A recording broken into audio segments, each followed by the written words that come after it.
When you're a child, your parents or guardians teach you certain values. Don't hit. It's not yours. Don't take it. Keep your promises. You may disagree with the ideas or views of other people, but you don't hit them. You may disapprove of what other people do. They may read books you don't like, engage in sexual activities that you don't like, and ingest substances that you don't like. But you wouldn't break down their door and haul them away in handcuffs, and you certainly wouldn't kill them. You can't, but government can. And the power of government is used to force people to live the way others think they should. There are behaviors that threaten our life, liberty, or property. Murder, theft, fraud. These behaviors are called crimes, and we have police to protect us and apprehend those who commit them. But are thoughts crimes? Is using a word or phrase that's considered racist a crime? Is simple possession of an illegal drug a crime? If there is no victim, there is no crime, and Michigan locks up too many people who haven't harmed anyone. Like most people, you prefer prosperity over poverty. Now, there are some cultures where poverty is a virtue, builds character. But for the most part, we want to be able to provide for ourselves and or our families. When we see those who are in poverty or struggling, we want to help them. But we wouldn't break into our neighbor's house, steal all their stuff just to help the poor. We certainly wouldn't stop someone on the street, force them to open their wallet, and put money into a Salvation Army kettle. The best way to promote prosperity is through a free market capitalist system. Even Bono likes it now. There is little doubt that some corporations are engaged in practices that are unethical, illegal, and harmful to the prosperity of people. I agree. Many, particularly on the left, blame capitalism. But we don't have a capitalist system. We have a crony capitalist or crapitalist system. Currently, our political class in Lansing protects through arbitrary regulation, bails out, incentivizes, and rewards bad business behavior. Through the Michigan Economic Development Corporation, our government allows these businesses to privatize their profits while socializing their losses. True free market capitalism always ensures that bad business practices are punished, they go out of business, and good business stewardship is rewarded. To allow everyone to prosper, revoke government's authority to regulate, subsidize, bail out, and give preferential treatment to business. Politicians will do anything, say anything to get elected. They promise to fix transportation, provide a world-class education, provide better health care, and always more jobs. Every year, legislation is passed, bureaucracies are created or enlarged, and taxes are raised. But those promises seem to fall short. Providing education is in Michigan's Constitution, but nowhere does it mention we have to break the bank doing it. We, the taxpayer, are always told we need to invest more. This really means we pay more in taxes so they can spend more on government programs. Cut the spending, return that money to those who earn it, and let choice and the forces of free market competition be put to work. Martin Luther King Jr. once said, "The soft-minded man always fears change. He feels security in the status quo, and he has an almost morbid fear of the new. For him, the greatest pain is the pain of a new idea." My new idea is actually an old idea: freedom. I want to restore your freedom to determine your own path and allow you to have the power to make your own choices. I want to get government out of your wallet, your bedroom, your body, and your business. Help me restore your power to live free. Michigan is faced with an array of problems. Too many of our K-12 schools are not delivering the promised and much-needed education of our young people. Our roads and bridges are among the worst in all 50 states. College costs continue to soar beyond the reach of most of our friends and neighbors, and that in turn amplifies the problems in our K-12 schools. It is a cycle that spirals downward so sinisterly that many do not notice until they are overwhelmed. Perhaps worst among our many problems is the failure of government of, by, and for the people. The bad news is that most of our problems are of our own making. The good news is that means we can actually do something about them. When was the last time you talked with colleagues or neighbors and heard them say they had a good experience with government? When was the last time you asserted your right to go to the polls and actually voted for someone instead of voting against the other guy? When was the last time you felt that your own life and family were secure enough that you could devote some of your own resources to looking out for the greater good? I know, we volunteer at the soup kitchen, we send a check to very worthwhile causes, some of us even go to our children's parent-teacher conferences. But when was the last time you said, I think I'll get Betty from next door and John from across the street and go to the city council meeting? When did you last say, those jerks in Lansing are really screwing up the tax thing, and I'm going to give them a call or write a letter and tell them a better way to do it? We all complain, we have that right. The problem is more of us need to be willing and able to stand up and act, to say, hey, you got that wrong.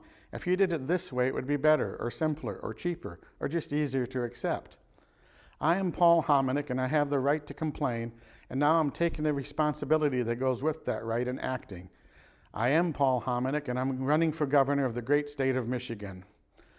I am the Green Party candidate for governor. Many of you are now thinking, yeah, like I'm going to waste my vote that way. The truth is, voting for a Democrat or a Republican is the biggest waste. We've had decades of that, and look at what it has gotten us. If you think doing the same thing over and over again is somehow going to get you different results, well, I wish you luck with that. The truth is, the Green Party is more than you think and not near as crazy as you've been told. Most of us are just like you. We want a better life for our kids, fair opportunities, a safe place to live, effective education, clean water to drink, and friends and neighbors that have those things too. Many people are green without ever having joined the party or attended a meeting. We believe that government has a role in a free society. We believe that everyone deserves to be treated fairly. We believe that we should keep the world we live in clean and healthy. We believe that government should work from the people up. We believe that most disagreements can be solved without violence. We believe that opportunity can and should be available to everyone. Nothing too off the wall or far-fetched there. Solutions are found through exchange of ideas, and most people are actually pretty good at that. Republicans and Democrats have not been interested in solutions for years. You know that. I don't have all the solutions, but I have a good start for some, and I know where to look to find the rest. Let's look at challenges with our K-12 schools. We know that students learn differently and tell our teachers to adapt and change teaching styles to meet each student's needs. We then turn around and say, we're going to test them all the same, and your job depends on them all doing what the test says. We make the schools responsible for social problems that should be solved by all of us, and then complain that they are not using their resources for education wisely, and so we take more money away from them as punishment. Where is the solution in that? As governor, I will work to give control of the schools back to the local districts. That means you. The local districts, your community, should set the curriculum, the standards, and the requirements without having their funding threatened if they did not do it one certain way. When we had that local control, our schools were innovative, teachers were motivated to learn and try new things, students were hopeful that they would find their dreams accepted and welcomed. When a district creates something that is effective, other districts will copy it far faster than any law or decree could make them. Please go to my website or invite me to come speak to your neighborhood or organization, and I'll be happy to share more solution starters on how we work together to solve our problems. I am Paul Homic, and I'm asking you to take action. Open the door to new possibilities. Vote for me and break the cycle of doing the same thing again and again. Thank you.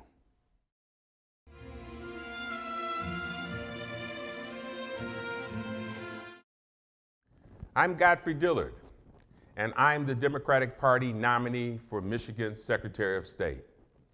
I'm a husband and father of two who wants to make the Secretary of State office work for you. I've had the great fortune to have been an attorney who has amassed more than 40 years of civil, criminal, and international litigation and transactional experience. I've even argued a case before the United States Supreme Court in our nation's capital. A longtime Michigan resident, I've been educated at two of our state's great institutions of higher education, Eastern Michigan University and the University of Michigan Law School. I've also traveled the world and served as a Deputy Consul General for our federal government's State Department. I'm running for Michigan Secretary of State because I want to enhance the fundamental right to vote for the 7.4 million people in our state who are registered to cast a ballot. If elected on November 4th, I will increase voter participation at the ballot box in all 83 counties.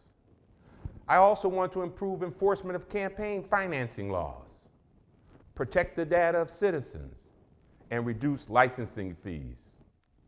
Consider this. Currently, the Secretary of State Department budgets only 3% of its total annual allocation of $224 million to elections. Are you kidding me?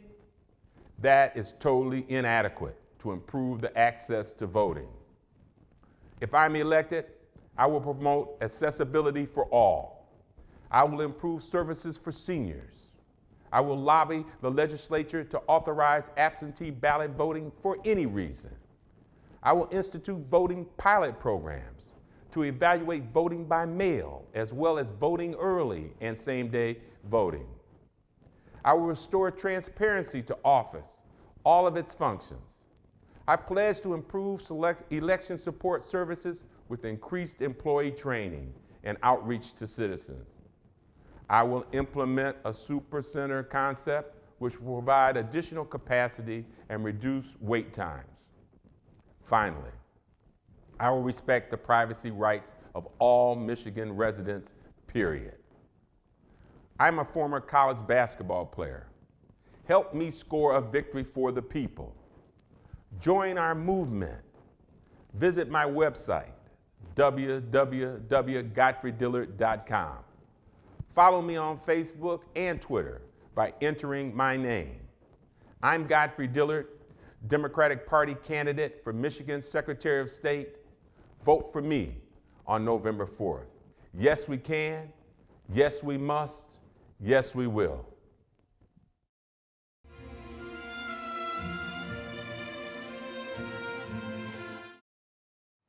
Hello, my name is Jim Fulner. I'm the Libertarian candidate for U.S. Senate. I think I'm the best choice you're going to have this fall, because unlike my opponent, I'm not running to get a shiny badge to tell you what to do. I'm running to tell the Michiganders the life we could have if we eliminated force for political and social gain. My platform has 4 basic aspects: ending all wars, the separation of marriage and state, the promotion and use of free software, and the elimination of taxation in the privately owned Federal Reserve. Ending all wars. The current administration seems bent on continuing the actions in the Middle East that were started by George Bush, that the administration we have now was elected to eliminate. They've been late on shutting down Guantanamo. We're now going to fight ISIS to try to overthrow the government of Syria, when there's a more peaceful solution. In a libertarian society, any actions currently performed by the military would have to be performed by private volunteers, those who are completely voluntary and can quit at any time they want, and are funded equally by those who believe the cause is just. If we were to have such a military acquisition now, I believe those in power would find more peaceful, cheaper solutions than what we have going forward. Regardless, the United States has no business being the world policeman, and even with a taxpayer-funded military, I would recommend that we bring home all troops, Air Force, Marines, sailors, soldiers, and Coast Guardsmen like myself, back within the borders of the United States, solely to defend against any potential threats to the people who live here in this vicinity. Ending the privately Federal Reserve and L taxation. In a libertarian society, anything currently funded by the government would likely be better provided by the free market. Short of a libertarian society, I recommend that we adopt Eric Huru's People's Central Bank solution. This is an idea that we allow for a 50-state managed People's Central Bank to replace the privately owned Federal Reserve, and then fund all 4 levels of government with the interest on loans to private sector borrowers. Currently, you have the ability to create money out of thin air. When you go to the gas station and you use your credit card to fill the pump, that money doesn't come out of a free money folder. That's being created by you.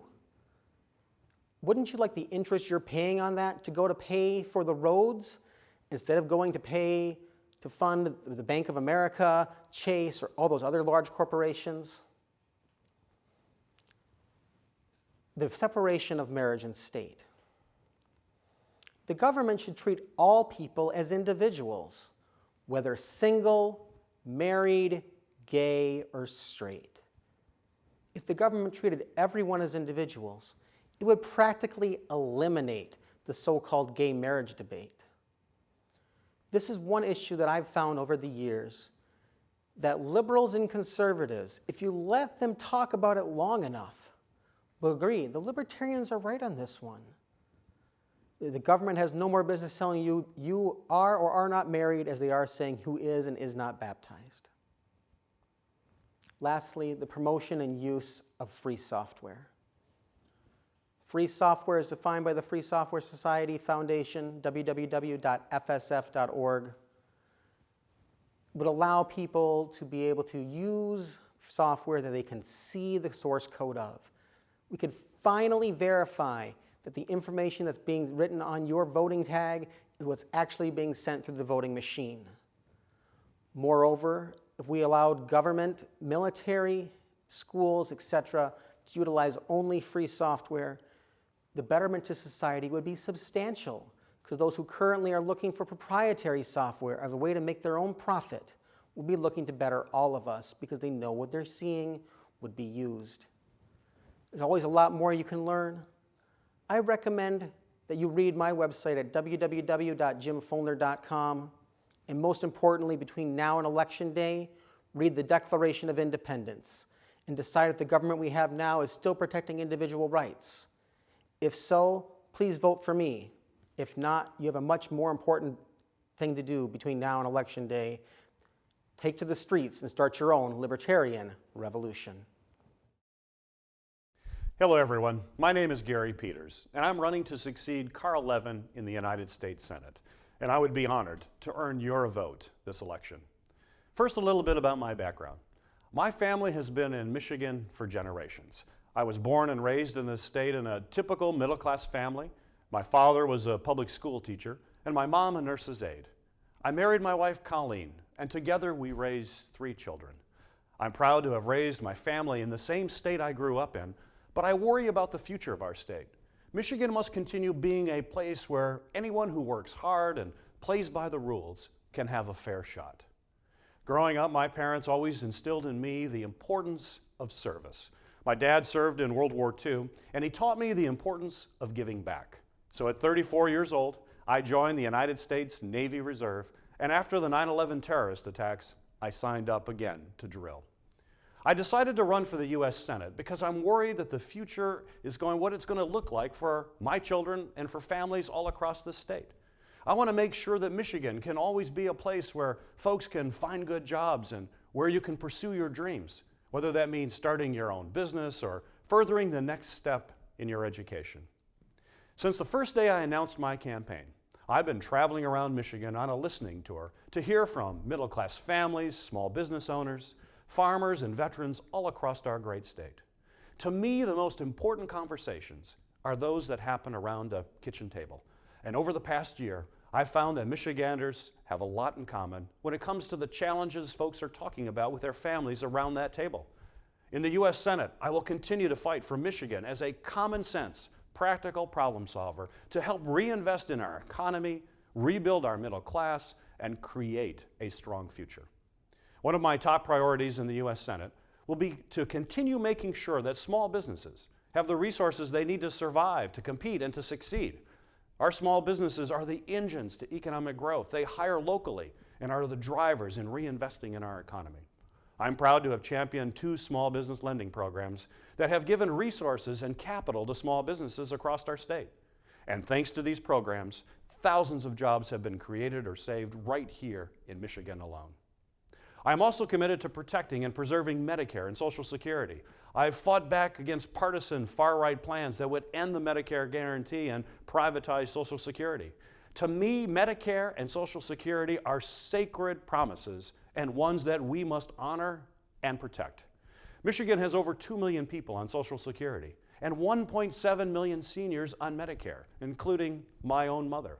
My mom counts on Medicare, so I can tell you firsthand, I get it. This is a family issue. We need to make sure Medicare is there for them and for future generations who hope to retire with dignity. I have big ideas for Michigan, and I think we need to invest in our strengths, what we do better than anyone else, and do more of it. We have the best workers. We have the best thinkers and innovators. We make things better than anyone else in the world, and we have some of the most important natural resources, from the Great Lakes to our forest. We're also uniquely and strategically located between Chicago and Toronto, and that's why I think we can transform Michigan into an innovation and a logistics hub that can create new jobs, encourage entrepreneurship and startups, and strengthen our economy overall. And that starts with building the new International Trade Bridge, which will support thousands of jobs. And I'm glad to be working with Governor Snyder and others to build a bipartisan coalition to help make that bridge and the economic benefits that come from that bridge a reality.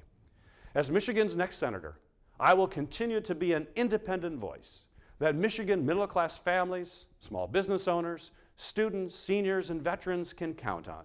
I want to continue my record of overcoming the partisanship and gridlock and delivering for Michigan in practical ways that will make a difference for the businesses and middle-class families that make our state strong. Thank you for listening, and have a wonderful day. Hello, my name is Chris Wamhoff. I'm the U.S. Senate candidate for Michigan from the Green Party. I was born in Plainwell, Michigan. I lived here my whole life. I work in Kalamazoo and live in the Edison neighborhood. I think you should vote for me because I am not asking for your money. I'm asking for your vote. I don't want campaign money. I want you to give it to local causes. And I don't want you to believe in my ideas. I want to listen to yours.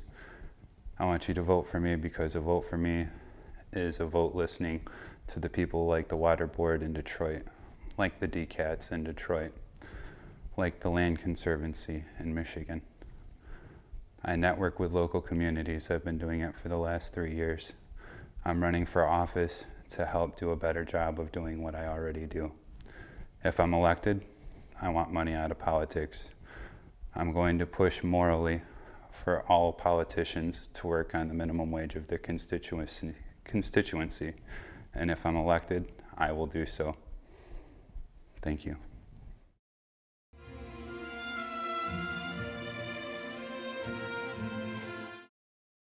Hi, my name is Bobby McKenzie. I'm running for U.S. Congress in Michigan's 11th Congressional District, which spans 28 cities, including Canton, Livonia, Troy, Farmington, and Novi. I'm a problem solver and I'm a leader. I'm running to bring jobs back to Southeast Michigan, protect our seniors, ensure women have the same opportunities as men, fight on behalf of veterans, and invest in our public education. I have deep roots here, and I want to advocate and fight for the same communities who made me who I am today. In terms of my formal education, I graduated from public high school in Dearborn Heights and earned an undergraduate degree in economics from Michigan State, where I played varsity basketball for Tom Izzo. I wasn't much of a star. In fact, I tried out for 4 years, only made it my senior year, and played for 9.6 seconds in a blowout against Central Michigan. I went on to earn a master's degree in security studies from Georgetown, and I started my career 18 years ago at the CIA as an analyst. I subsequently spent 5 years working on national security issues, and I later worked on refugee and humanitarian causes, and I also taught courses at Wayne State University. Most recently, I served as a senior advisor in the Bureau of Counterterrorism at the U.S. Department of State. Over the last 18 years, I have developed a very deep knowledge and expertise on national security and international security, and I strongly believe that now more than ever, we need real leadership in Washington, D.C. on national security matters. While I have expertise on national security and foreign affairs, I'm running for Congress because the 11th Congressional District deserves a representative who will put Michigan and its people first. My grandfather, a World War II veteran, moved the family to Detroit from Alabama in the 1950s. He had an 8th grade education and he worked on the docks at Roadway Trucking. and my 2 uncles worked for Ford and Chrysler. Today, too many jobs have been shipped overseas. I'm going to fight to end unfair trade deals that send Michigan manufacturing jobs overseas and help local small businesses grow. My father is a small business owner and has managed a business here in Southeast Michigan for over 50 years. I worked there in high school and college, and I learned the value of hard work, and we need to ensure small businesses like my father's can thrive. My younger brother grew up here, did his undergraduate and master's degree here, swamped with student debt and unable to find work for 6 months. He moved to Chicago, found work there in a single week. Everywhere I go in the district, I meet people on both sides of the aisle who personally know someone with the same story as my brother. We need to identify and attract national investment to this area so that we can create good-paying jobs here in Michigan. We need to ensure that our kids, people like my brother, can stay right here and contribute to the growth of our great state. Having worked on national security issues for years, I understand the sacrifices of our men and women in uniform and their families make for our country. I will fight to clean up the mess in the VA, in the backlog on disability claims, and fight to strengthen housing and job training for our veterans. I will work tirelessly to ensure that our veterans and our soldiers and their families receive support that we owe them for their extraordinary sacrifices. I will stand up for women. I will fight for equal pay for equal work, protect reproductive freedom, work to prevent domestic violence, and ensure that insurance companies cover critical health services like prenatal care and cancer screenings, to name just a few. I will also invest in public education and infrastructure. My sister, a public school teacher with 2 teenage kids, hasn't received a raise in 4 years. I want to make sure educators like my sister are paid what they deserve and are treated with the utmost respect. They deserve it. As a former educator myself, I also know that education is the key to growing our economy and preparing our students and youth and workforce to succeed in high-tech, high-wage jobs. Therefore, I will work to improve public schools, make college more affordable, and reduce interest rates on student loans, and invest in job training and vocational education. Finally, I will work to defend Social Security and Medicare, because I want to make sure that my 76-year-old father, a polio survivor, can retire with confidence and dignity. I strongly oppose any efforts to slash Medicare and force seniors to pay thousands out of pocket for health care costs, and I oppose raising the retirement age for Social Security. I want to leave you with these final thoughts. I'm guided by unwavering, true Michigan values and traits: respect, honesty, and hard work. I'm a national security expert, and I want to make sure I protect our countries. But most importantly, I believe that the people of Michigan's 11th Congressional District deserve to be represented by someone who will bring common sense solutions to the problems facing Southeast Michigan, bringing back jobs, standing up for veterans, fighting for our seniors, and investing in public education, namely someone they can trust to fight for them day in and day out. Thank you, and God bless America. I am not a Republican. I am not a Democrat. I am an American, and I want my country back.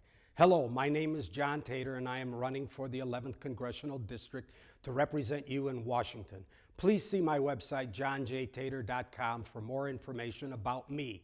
Having you ever had enough of the lies and deceptions created by our public functionaries? Deceptions causing the destruction of our country and the participation by which our founding fathers risked everything to create. The constant encroachment of government abuse on our lives, the rhetoric of terrorism to perpetuate fear and war, and the chaos created by these public functionaries. This must come to an end. Historically, has there ever made a difference whether you voted for a Democrat or a Republican?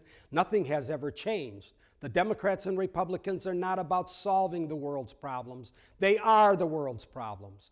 To date, the war on terror is alive and well. Ask Democratic candidate Bobby McKenzie why we should consider sending him to Washington after being on the staff of the State Department for 15 years fighting counterterrorism. What gains were achieved after his 15 years of service?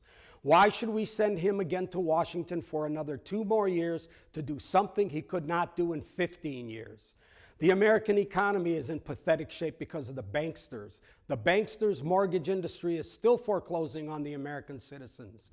Ask the foreclosure mill expert CEO David Trot, the Republican, how he can, in good conscience, ask the 11th District voters to send him to Washington so he could drive the final stakes in the hearts of homeowners in America, pass more laws as a lawmaker to finally foreclose on the rest of America.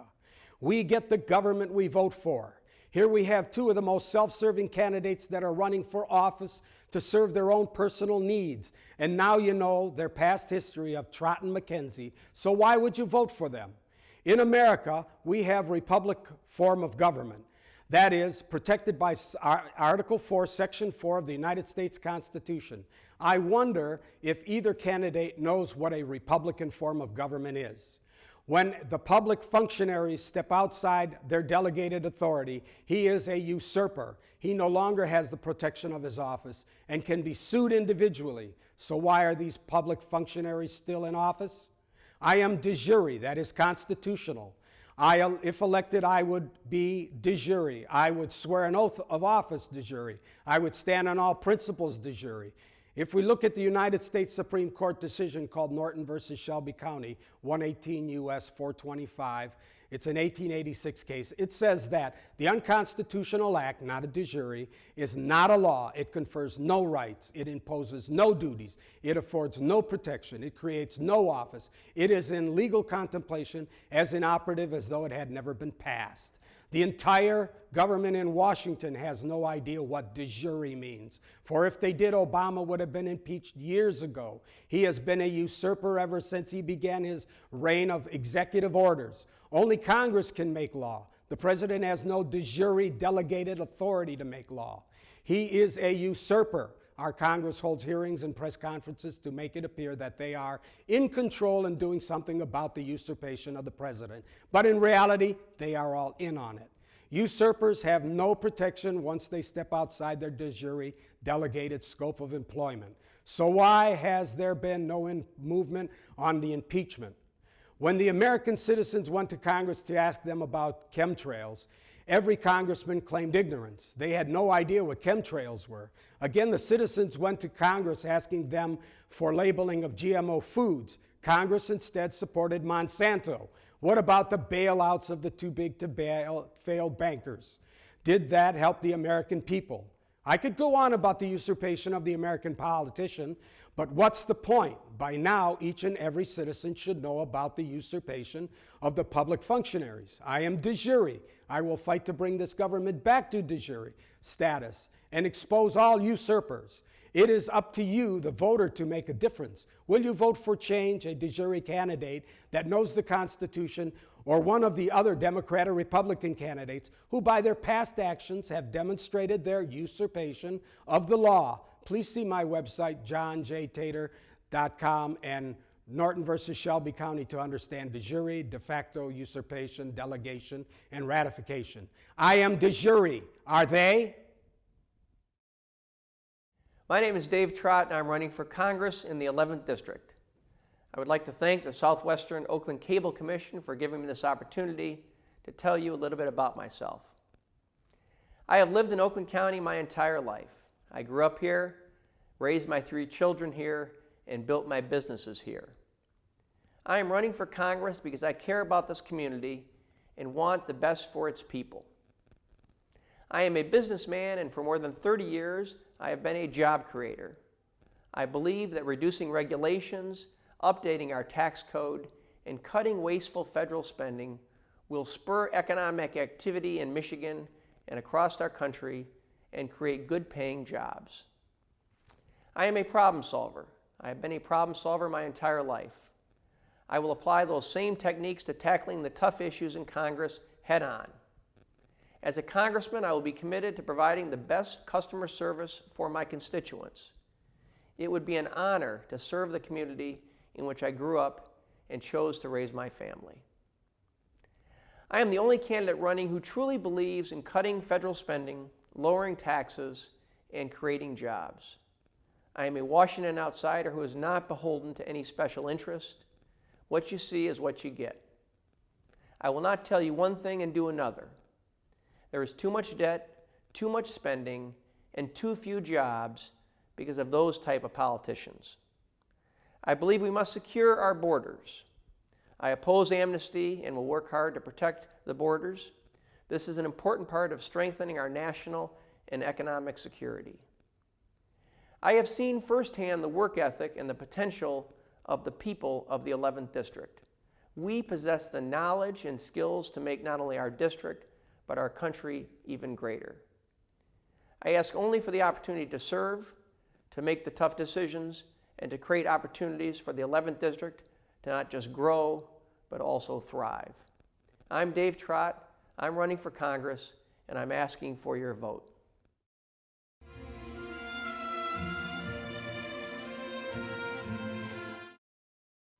Hi, I'm Mike Kowall, your state senator of the 15th Senate District. When I first took office, Michigan was in dire straits. Businesses were leaving in droves, people were losing their jobs and their homes. Schools and local units of government were operating in deficit spending. We have managed to reverse this trend. Over the last 3.5 years, we have paid off over $1 billion in debt and put money back into our rainy day fund. Together, with your help, we can continue to leave a legacy of success for our kids and our grandkids. This November, I'm asking you for your vote so we can continue this work. Thank you very much. God bless you, and God bless America. Hello, my name is Michael D. Smith, and I am honored to be the Democratic nominee for State Senate in District 15, which encompasses Commerce Township, Lyon Township, Milford Township, Northville, Novi Township, Orchard Lake, South Lyon, Village of Milford, Walled Lake, West Bloomfield, White Lake, Wixom, and Wolverine Lake. I need your help as a part of my team so that we can be successful in the fight for women's rights to equal pay, school funding that is fair for all, repealing right to work, and repealing legislation that has been passed attacking seniors and their pensions, etc. There are far too many things to mention here. What we need are voices in Lansing that will fight for us, the concerned citizens who are worried about how they are going to put food on their table and if the retirement money will be able to pay the bills, how their kids are going to pay for college, and how they're going to tell their own daughters that they won't make as much as their brothers doing the same job. I'm running for State Senate because I want to be a part of the change that will move us forward, and to be your advocate and voice in Lansing. My goals are to bring new and innovative ideas and positive solutions to the legislature by running for State Senate with 4 points. Make our educational system successful by preparing our students and professionals for the workforce and the fields that drive our economy, and to be a voice for those that go unheard to make Oakland County and Michigan an attractive place to work, live, and raise a family. Number 2, our state needs to recognize equality for all citizens, regardless of orientation. The courts have already made the final decision on this, and we need to accept this. Number 3, we need to have a comprehensive long-term plan to improve our crumbling roads and infrastructure. These fixes need to be done, not yesterday, not tomorrow, but now. And finally, we need to comprehensively focus on improving our environment through expanding renewable energy sources. Now, all along, we have a story to share, and I welcome hearing about yours while out campaigning. My story begins back in 1981 when I was born in Southfield to a young woman who turned 16 the day I was born. I was put up for adoption at 3 days old, and my foster parents came in and gave me an amazing life in a family filled with 5 older sisters and 1 older brother. They were foster parents to over 35 babies in their lifetime, along with having the 5 girls of their own. I was adopted in this wonderful large family, and I had a great childhood. I grew up in the same house that I currently live in with my wife Jennifer and 2 children, Natalie, who is 2 years old, and my son Andrew, who is almost 7 months old. We live in White Lake Township. Growing up, my mother had small home businesses, and my father was a union member who worked in the shipping trucking industry for A&P grocery stores. He got up every morning at 3 a.m. and drove to Lincoln Park from White Lake to make sure that we had everything we wanted in life. My parents instilled in me a strong work ethic and appreciation for education at a young age.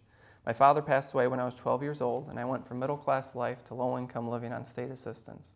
So I know the struggles for families who are going paycheck to paycheck.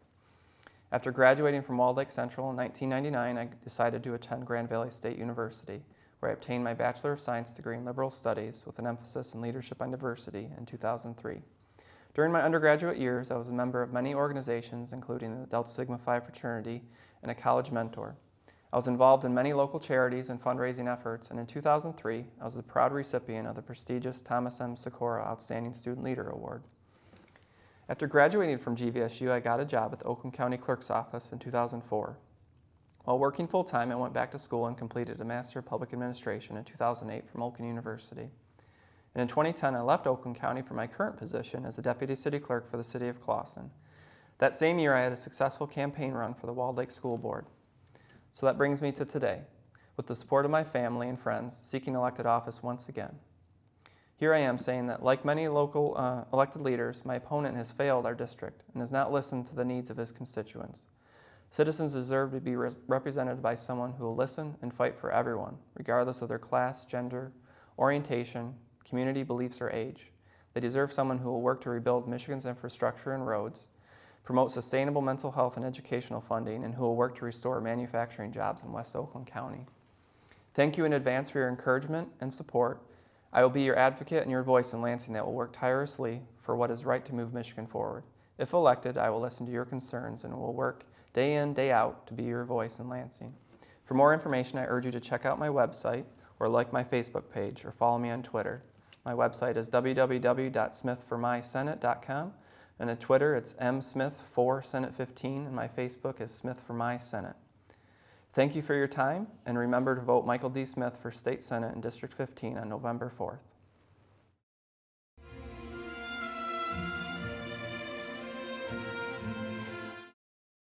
Hello, my name is Jasper Catanzaro, and I am running to be your representative in the 38th District. I'm a Vietnam veteran and retiree from Ford Motor Company and the UAW with 40 years service.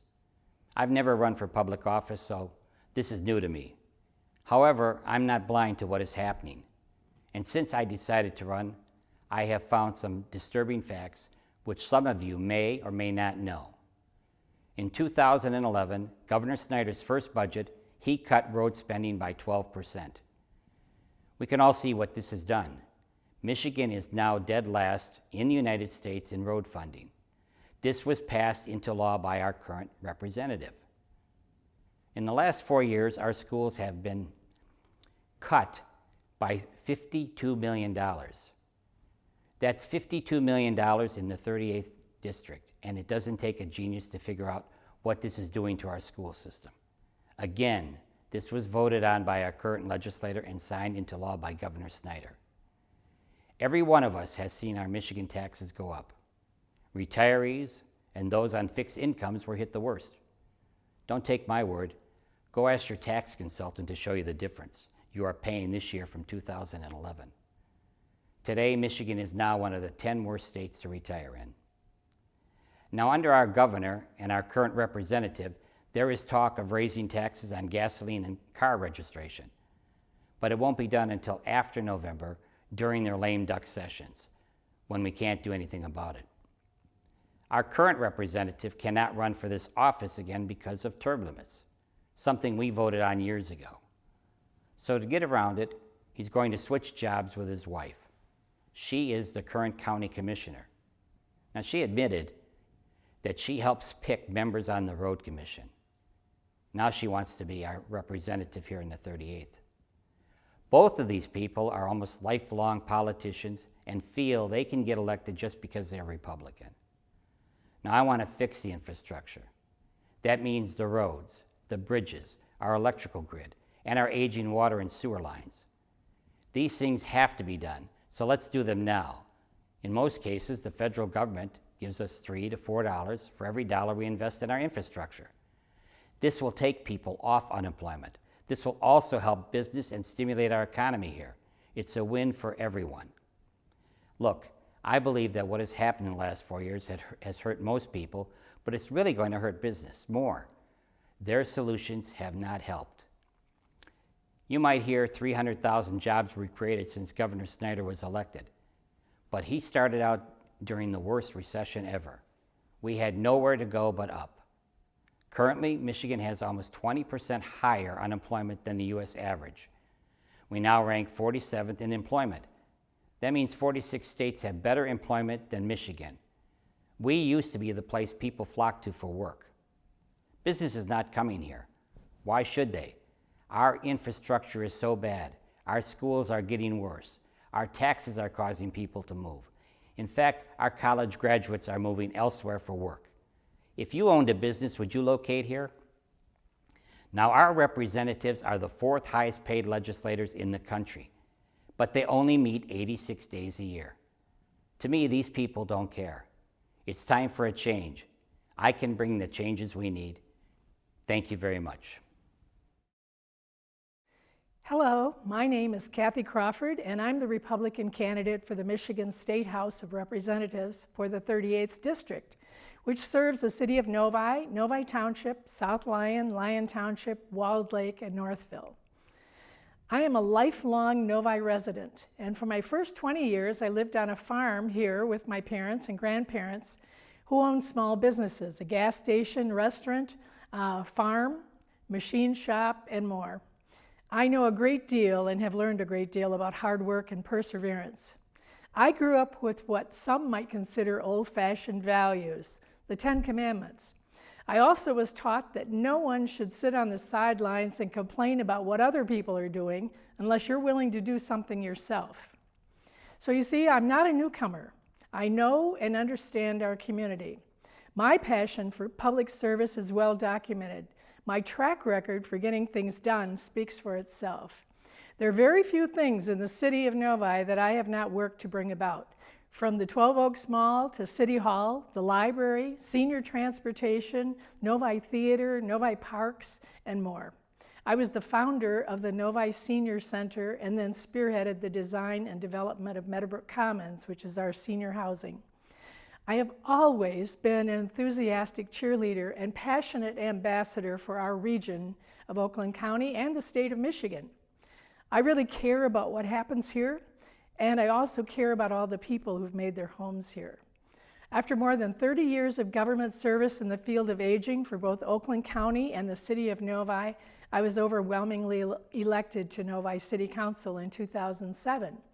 After serving 3 years on Novi City Council, I easily won election in 2010 and again in 12 to my current position on the Oakland County Board of Commissioners for the 9th District.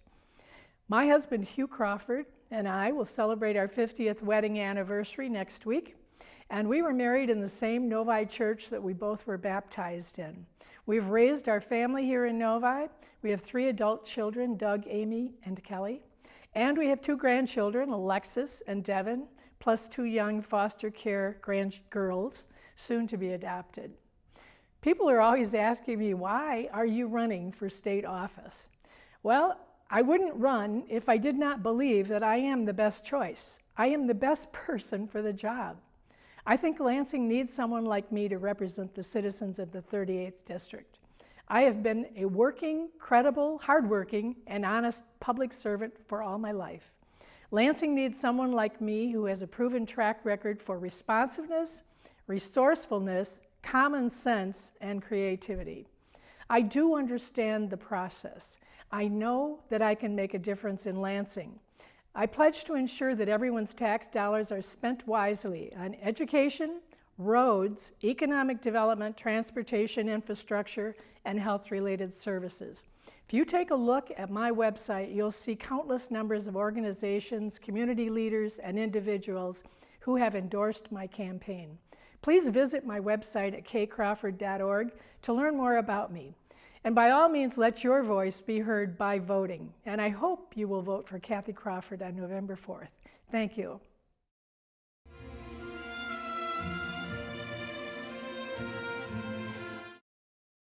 My name is Dr. Cassandra Ulbrich, and I'm running for re-election to the State Board of Education. The State Board is constitutionally charged with general oversight over public education in Michigan. In addition, we're responsible for hiring the State Superintendent of Public Instruction. We're made up of 8 members, with 2 seats up for statewide election every 2 years. I've served on the board for the past 8 years. I currently serve as the Vice President of the board, and I chair the board's legislative committee. I'm also a Vice President at Macomb Community College, so literally every day of my life is devoted to public education at one level or another. As a product of Michigan's public education system, a first-generation college graduate, and now a higher ed administrator, I know firsthand the value of a quality education. I'm running for re-election because Michigan needs strong voices in Lansing who believe in the importance of public education and will fight legislative efforts to dismantle our local schools. As a board member, I have advocated for policies that improve quality, including expanding early childhood education, and have led the fight to increase transparency and accountability. Unfortunately, there's much that needs to be done. Michigan needs a common sense strategy that reflects current realities. 20 years ago, Michigan voters approved Proposal A public school funding model that transferred fiscal responsibility from local districts to the state.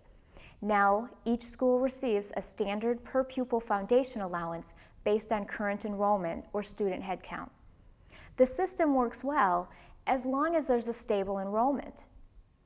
At the same time that voters were approving Proposal A, the state began experimenting with school choice, namely in the form of charter schools. Today we have over 300 charter and cyber schools in Michigan. We also have more for-profit run charters than any state in the nation. Nearly 80% of our charter schools are run by for-profit management companies. In the last 10 years, our state has seen a decline in enrollment of nearly 200,000 students. At the same time, we've seen a net gain of over 160 new charter schools. In other words, while we're losing students, we're expanding infrastructure. This is completely unsustainable and has led to unstable school budgets, as districts no longer can anticipate how many students they will have from year to year, and thus cannot anticipate their annual budget. As a result, last year we saw 55 school districts, or 1 in 10, in deficit, the highest we've ever seen. 2 districts were dissolved, and many others had to make painful cuts that will negatively impact student achievement. Unfortunately, this growth has not led to increased student achievement.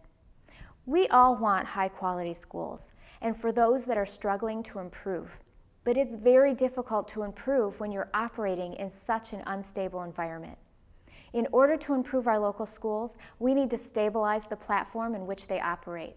Then we can invest in those things we know work, such as lower class sizes, expanded early childhood education, and supporting effective teachers. This isn't about ideology, it's just common sense.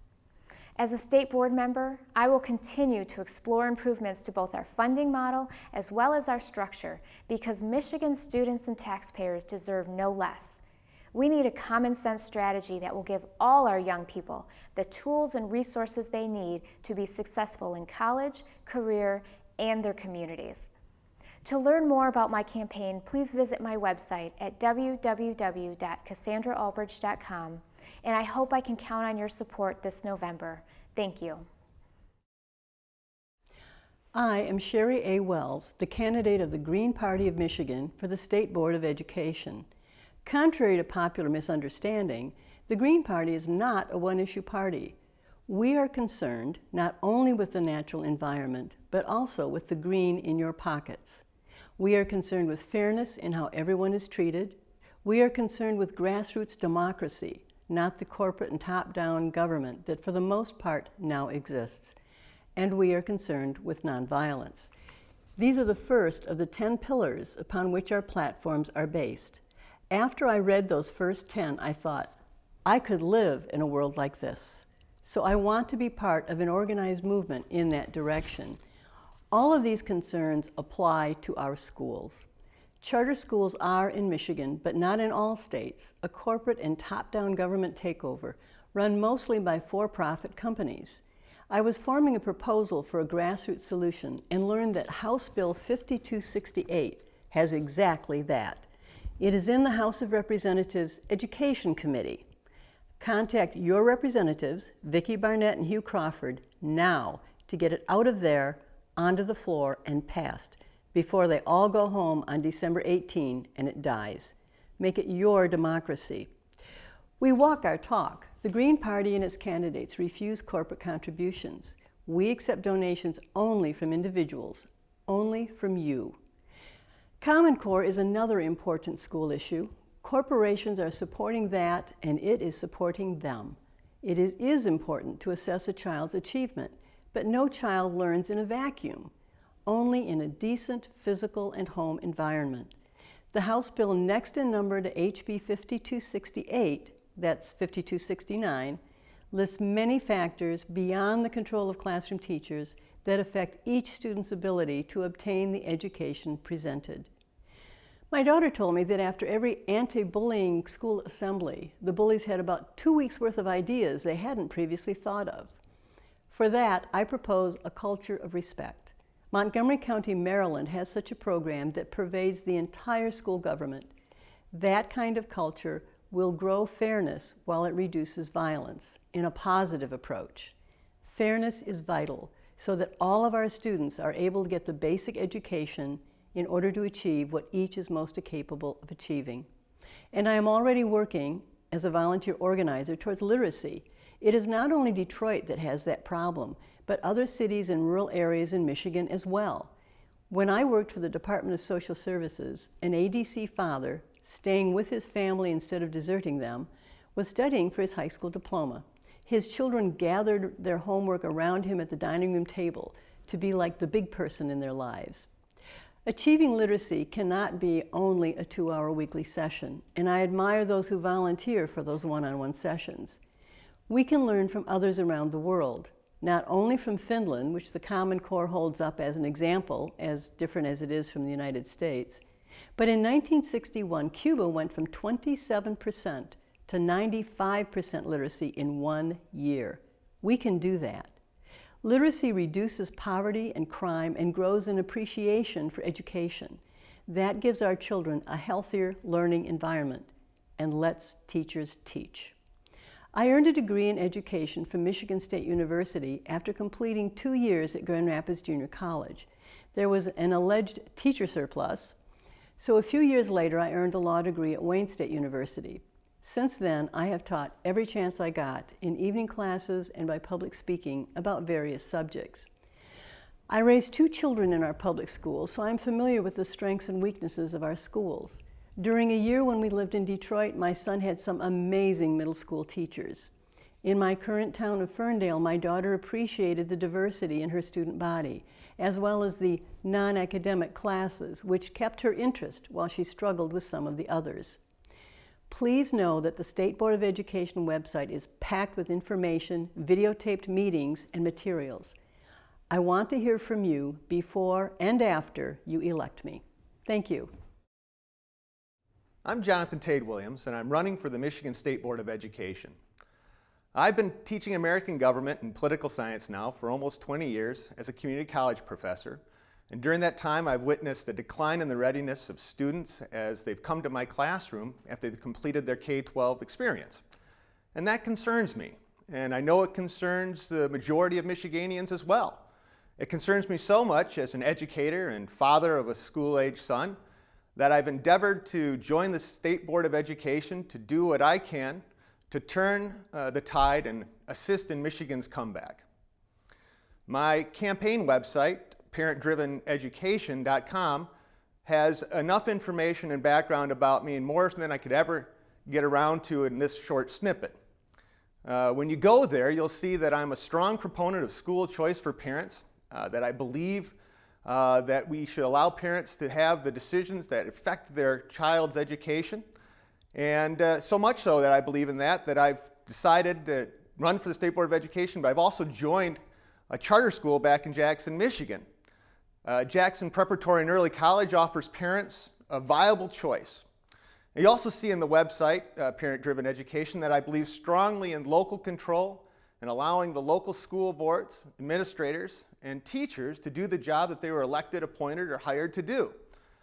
I believe very strongly in that the education system should be local, and I fear and cringe that it's drifting further away from that local control and towards Washington, D.C. We don't need our system to become just another federal program administered by the state. We should all cringe at that notion. One doesn't have to look far to witness the inefficiency of Washington, D.C. Ask your kids about their school lunch program. Ask their teachers about Common Core or their testing requirements. Ask the administrators about the hours of work they do just filing paperwork. You know what? Better still, ask your doctor about Washington, D.C.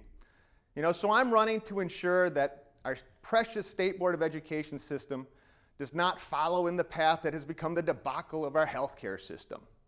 Choice, accountability, through local control with parents in charge, that's our campaign.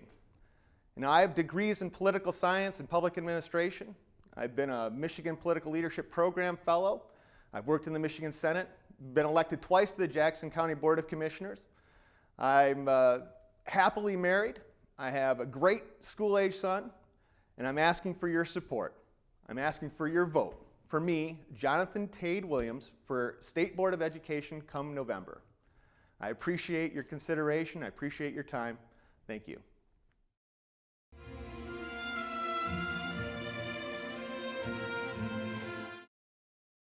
Michigan voters, my name is Joe Sanger.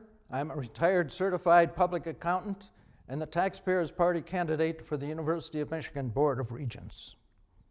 For those of you not acquainted with the Taxpayers Party, we differ from Democrats and Republicans in that we represent the taxpayers and not the tax users. On university boards, we will represent the tuition payers and not the tuition users.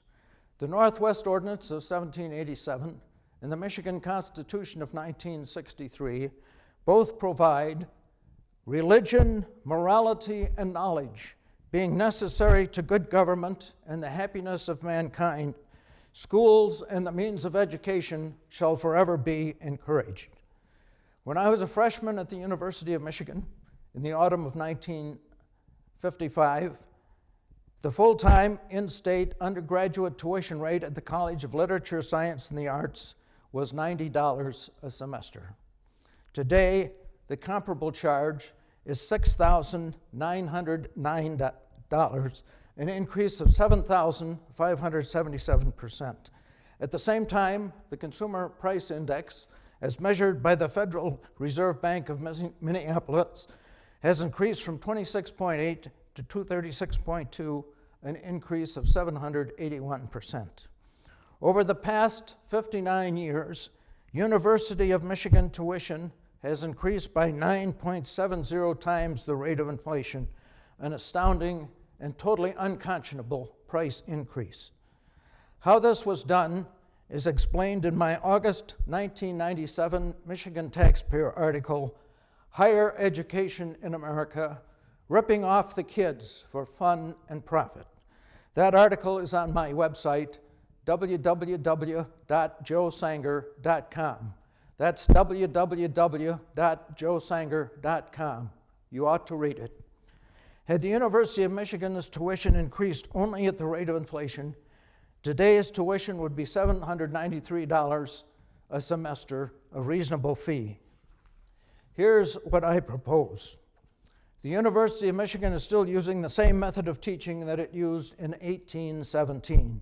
Students are required to live on or near campus and meet for class in lecture halls, accommodating a limited number of students. It's time for the University of Michigan to get out of the horse and buggy age and come into the 21st century. Today's technology permits online instruction of an unlimited number of students, each learning at an in-home computer. The university can provide lecture tapes licensed from the world's best instructors. Students can report to testing centers in major cities for a midterm and a final examination in each course. Students who pass their exams can receive college credit for those courses. Students who meet the required course requirements can earn their degrees, all without ever setting foot on a University of Michigan campus. No expensive admission procedures are required. Anyone who pays the $800 a semester tuition fee can be admitted. Every student can determine on his own if he is qualified for admission and prove it by passing his exams.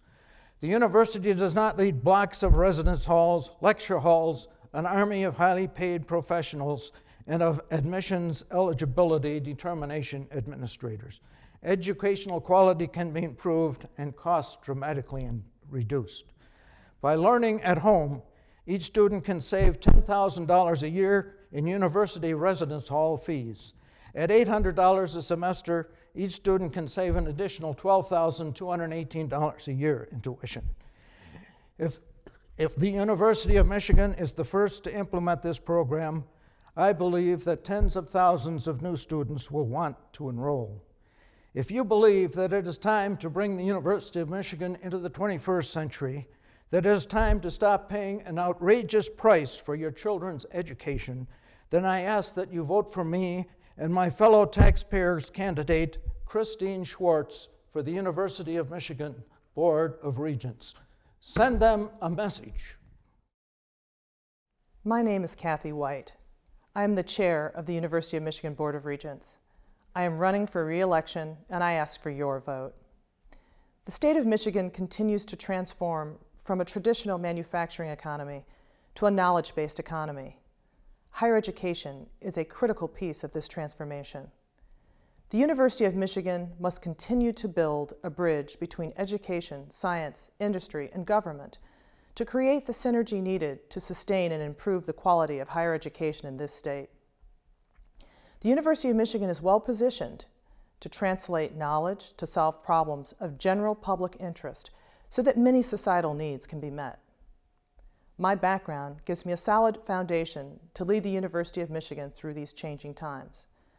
I have a Bachelor's of Science and Engineering degree in Electrical Engineering from Princeton University, a JD from the University of Washington, a Master of Laws in Intellectual Property Law from George Washington University, and a master's degree in Strategic Studies from the U.S. Army War College. I'm a professor of law at Wayne State University Law School, a registered patent attorney, Fulbright Senior Scholar, White House Fellow, and a lieutenant colonel in the U.S. Army Reserves in the Judge Advocate General's Corps. As the relative amount of state funding declines, policies to keep the University of Michigan affordable must be in place. Keeping the university affordable enables students from all backgrounds with different perspectives to enrich the academic environment through their engagement with each other. During my tenure on the board, the University of Michigan has increased financial aid commensurate with any tuition increases for in-state residents. In the current capital campaign, Victors for Michigan, the University of Michigan has committed to raise $1 billion for financial aid to significantly expand the university's capacity to provide more scholarships. This endowment ensures the University of Michigan's commitment to financial aid is sustainable throughout generations. Service members who have served in Iraq and Afghanistan are now returning to further their education. It is important that the University of Michigan has policies in place to maximize the use of veterans' benefits. This is why I spearheaded the move to give all veterans in-state tuition.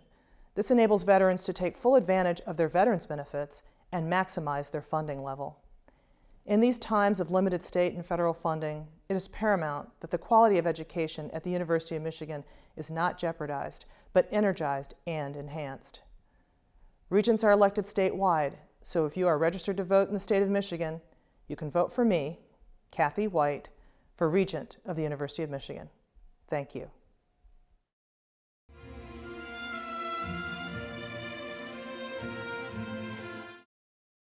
Hi, I'm Terry Link, and I'm running for the Michigan State University Board of Trustees. I recently retired from MSU after nearly 30 years. I've worked across the institutional mission in the classroom, as a librarian, as a founding director of the National Award-winning Office of Campus Sustainability, and as a member of numerous university governance committees. I have worked closely with administration and faculty, with staff, and with students. I seek this unpaid position because I strongly believe that my experience, knowledge, and dedication to building a better future for all of us will help MSU chart a new course as a public university. MSU was founded to help its citizens further their personal development while contributing to the public good. While reduced state support for public higher education over the past 2 or 3 decades has been a tragedy, MSU and other universities have become hooked on the myth that education should be run as a business. This market-based model, driven by growth of facilities, of the number of students, and of salaries, especially at the high end, has led to higher cost and diminished the very purpose of a college education. I would be a voice for frugality, not by cutting wages and benefits for those at the low end of the wage scale, or by driving up tuition costs, but by capping the growth in administrative and other high-wage salaries. I would continue to seek, as I did while sustainability director, a greater reduction in energy consumption and cost. I would also recommend that the university replace computers, equipment, and other furnishings less often. But we must push the state government to reinstate funding for education at all levels to enable us to meet our mission and remain accessible. While the world around us is besieged with environmental threats, skyrocketing inequality, and social and political unraveling, approximately 10,000 new students arrive at MSU each fall, and almost that many more move on by the end of the academic year to places across Michigan and the globe. Our graduates become citizens in many kinds of places, some urban, some rural, some well off, and some beset by challenges. In so doing, they engage in these communities not simply in the careers they choose, but as citizens actively shaping these places and determining the quality of life for all. Are we providing our students with the understanding and tools they need to be the leaders the world needs? Do they have a basic and sound understanding of what the natural world that sustains life? Have they learned about and experienced how groups can come to agreement around complex issues when there are divergent views of how to move ahead? Do they recognize our interdependence and the ideal of a common good? These are the fundamental questions that trustees must look to answer as they approve budgets and policies and hire the next president of the university. I'm ready to meet this challenge. I have been a leader in higher education nationally within both sustainability and library arenas and have been recognized for that leadership as one of 3 library superstars by College and Research Libraries, as a senior fellow with the U.S. Partnership for Education for Sustainable Development, and as the invited commencement speaker at Oakland Community College's graduation in 2010. I have been equally active and effective as the executive director of the Greater Lansing Food Bank, as an elected county commissioner, and as a board member for numerous nonprofit organizations. Perhaps even more important than my experience and knowledge is my steadfast commitment to increasing participation, to strengthening democratic process, to promoting transparency, and to creating environments where ideas can be shared and new possibilities born. MSU should be such a model for the state, the nation, and the world. You can find much more information about my experience and background, my 32 platform suggestions, and a list of endorsees and testimonials at our website, www.gogreengolink.org, or visit us on Facebook at Go Green, Go Link. Thanks very much. Vote November the 4th. Hi, my name is Jeff Sackwell. I'm running for the Board of Trustees of Michigan State University. Our state constitution allows us to elect Michigan State University, University of Michigan, and Wayne State University's boards. The other 12 public universities are appointed by the governor. These positions are very important as they set the policies, budgets, and procedures for university. I believe in today's environment, college tuition has skyrocketed faster than healthcare. That's alarming, especially at a time when residents can ill afford to pay more. What's more important is our students are only graduating 31% in 4 years as a national average. That is a horrible, horrible statistics.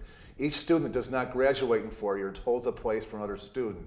Additionally, public universities in Michigan have taken more out-of-state students and out-of-country students, therefore not enabling our students to get in first. We as the taxpayer should have the right to any student that meets the criteria to get into our universities first, and I will fight for that each and every single day. Additionally, budgets must be handled in a better manner on a line item budget. Classes that aren't producing, majors that aren't producing jobs must be eliminated. College board and tuition must be looked at every single item to enable us to streamline costs, not necessarily cut costs, and become more efficient. My accounting background from graduating Michigan State in 1982 and my real estate career has forced me to live by a budget. I am now the father of 1 college freshman and another student on the way. And I know that the worst thing could happen is spending a fortune for my son or daughter to go to college, and worse yet, coming out in debt and yes, without a job. At Michigan State University, for example, 89% of the students that graduate agriculture get a job or go on to grad school, yet only 60% of agriculture jobs are filled. That's a place we must invest more money. Additionally, our automotive industry is having to hire engineers from out of state and out of the country. We are the automotive capital of the world, and yes, we want to reinvent ourselves. We must do a better job at STEM. Michigan State University has done a great job, but we need to do better. And we can and we will do better. Similarly, if a child knows what their education wants to be in, why not have courses that enable a student to graduate in 3 years instead of 4 years, enabling them to get into the workforce earlier and saving a year's education. Additionally, certain classes that don't mean anything should be eliminated, and we should look at maybe reducing the amount of credits to graduate. Once again, saving money, getting us out earlier. Students that meet all these criteria must be going to Michigan State University first before out-of-state students or foreign students. Additionally, We want to work together with all the other public universities because we all have the same problems, and we can and must do that together with the idea of saving money, number two, and producing jobs for the 21st century. We must enable corporations and other factions of our economy to work together with the university to do research, to enable students to graduate, get jobs, and once again lower our debt. $1.2 trillion of our federal deficit is unpaid student loans. College has become another big business. College should be an education, not a business. And once again, our students come first. I'm Jeff Sakwa. Go green, go white, go MSU. I would appreciate your support on November 4th. Thank you very much.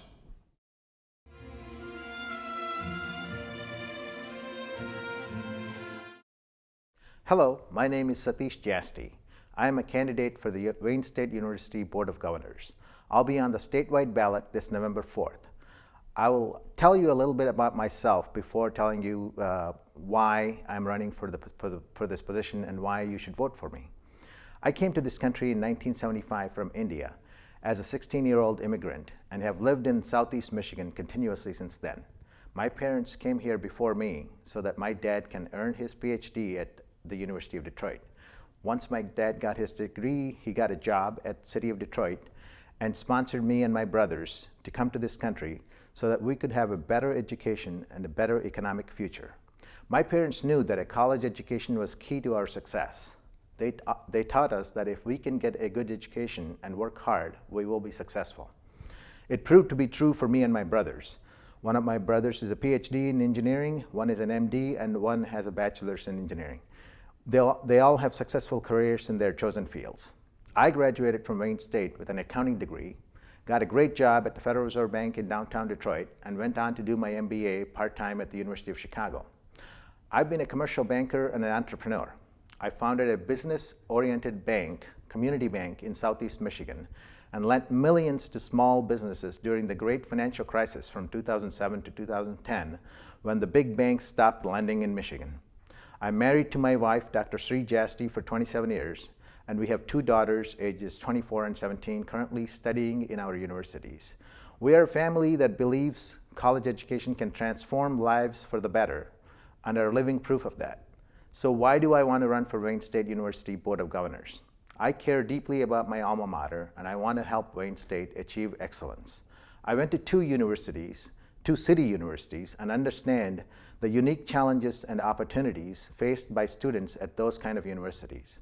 Wayne State has the worst graduation and retention rates among Michigan's 15 public universities. Instead of controlling the spiraling cost of running Wayne State, and in order to make up for dropping enrollment, Wayne State Board started to compete with local community colleges and started accepting students that really do not belong at a major research university. In other words, Wayne State dropped its admission standards to keep up its enrollment to bring in more revenue. When the enrollment still did not keep up with the costs of running Wayne State, the board started increasing tuition.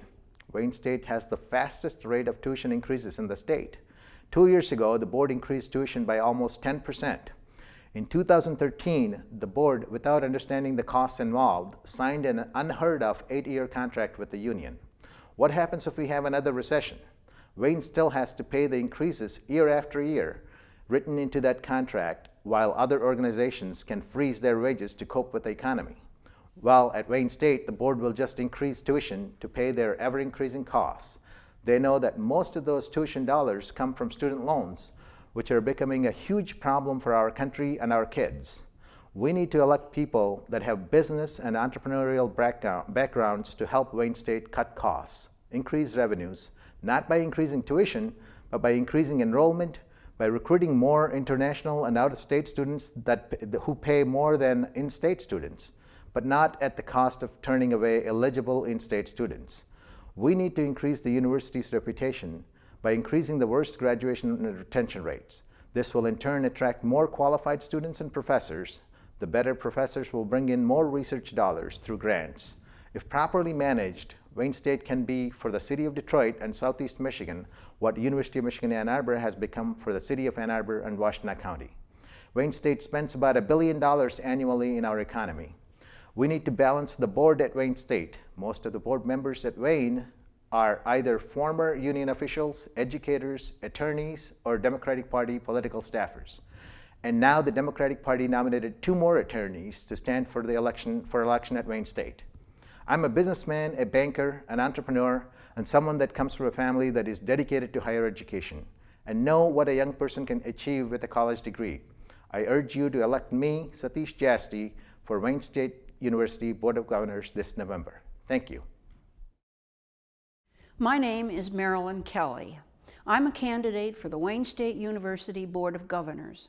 On November 4, when you vote, you will be asked to choose 2 people from a list of 11 to sit on Wayne's board. I'd like you to pick me as one of your choices. Here's why. I have years of experience as a board member. For example, you elected me twice to the Michigan State Board of Education, where I served for 12 years, 2 years as board president. Also, I served on the board of Channel 56 Public Television and the State Bar of Michigan Foundation. But most importantly, you elected me twice to the Michigan Court of Appeals and twice to the Michigan Supreme Court, where I served a combined 24 years, 2 years as Chief Justice. That experience, especially my years on the Supreme Court, gave me a valuable education in board work. And that's because the court is a lot like the board at Wayne, in that it oversees and directs a huge operation.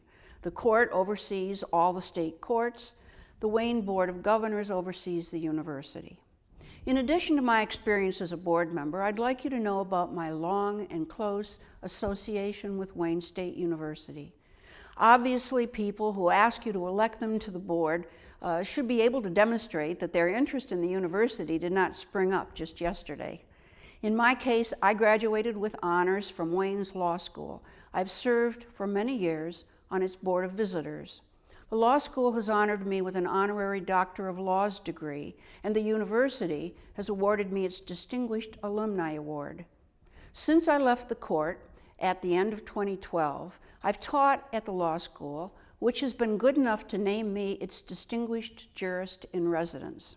Today, I co-chair the law school's part of the university's multi-million-dollar capital fundraising drive.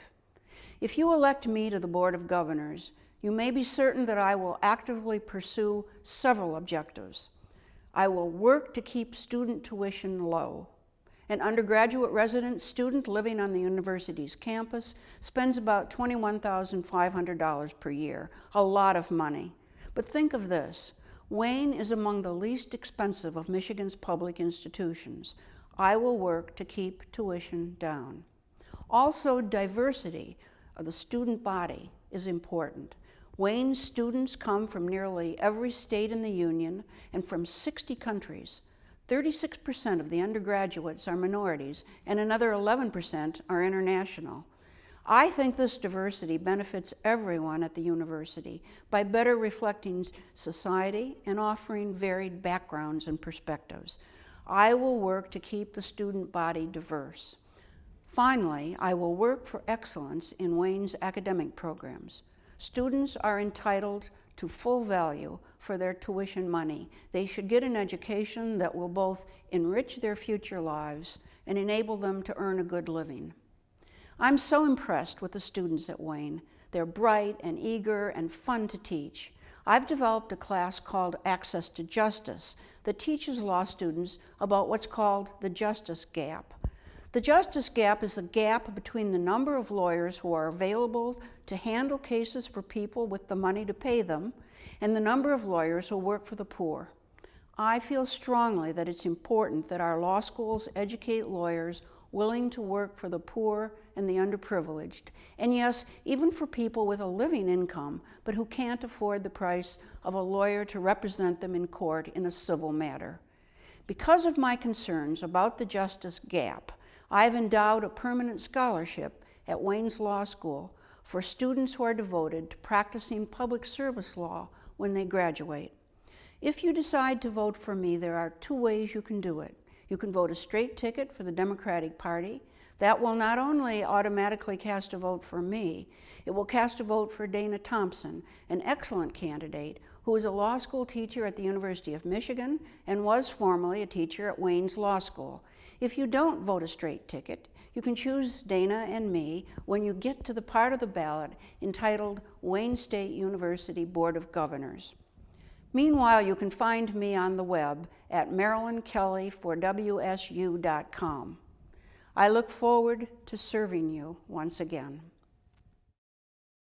Hello there, I'm Mark Joseph Snowski. I'm candidate for the Wayne State University Board of Governors, nominated by the U.S. Taxpayer Party of Michigan, the state affiliate of the National Constitution Party. The Constitution Party just wants the government to follow the Constitution.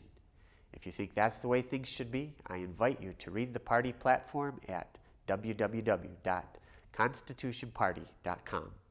Here you will find people who are truly pro-life, pro-gun, and pro-traditional family, who are in favor of securing the borders, and who are not ashamed to thank the Lord for the blessings in our land. You might be interested to know I have 20 years experience in property management, mostly in the apartment business, and also 30 years of volunteer effort in the field of bioethics.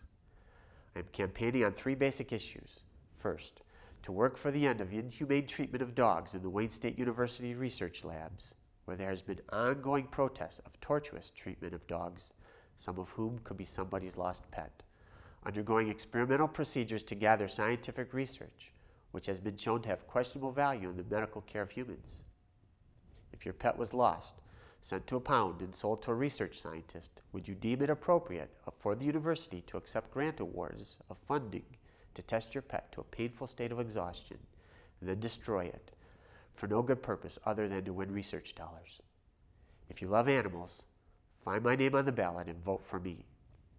Second, I will work to prevent the implementation of Common Core education standards in the Wayne State University curriculum, and in particular with regard to the program of the International Baccalaureate degree, which is a tool of the United Nations to diminish U.S. sovereignty, along with other UN protocols of Agenda 21, taking our country another step closer to the New World Order. If you're a patriot and you agree, for instance, that U.S. military commanders must not ever be subject to the orders of the UN, then find my name on the ballot and vote for me. Third, looking at a bigger, broader purpose, realize that the American education system has become a tool of the progressive modernist mindset, with the central theme that there is no objective truth. Is it any wonder that politicians are known as liars? In their defense, politicians likely do not even know when they are lying, because the mindset that dismisses objective truth. What such liars fail to realize is that objective truth is the reality, because nobody likes to be lied to. When the Word became flesh and dwelt among us, he said for us to know the truth, and the truth will set us free.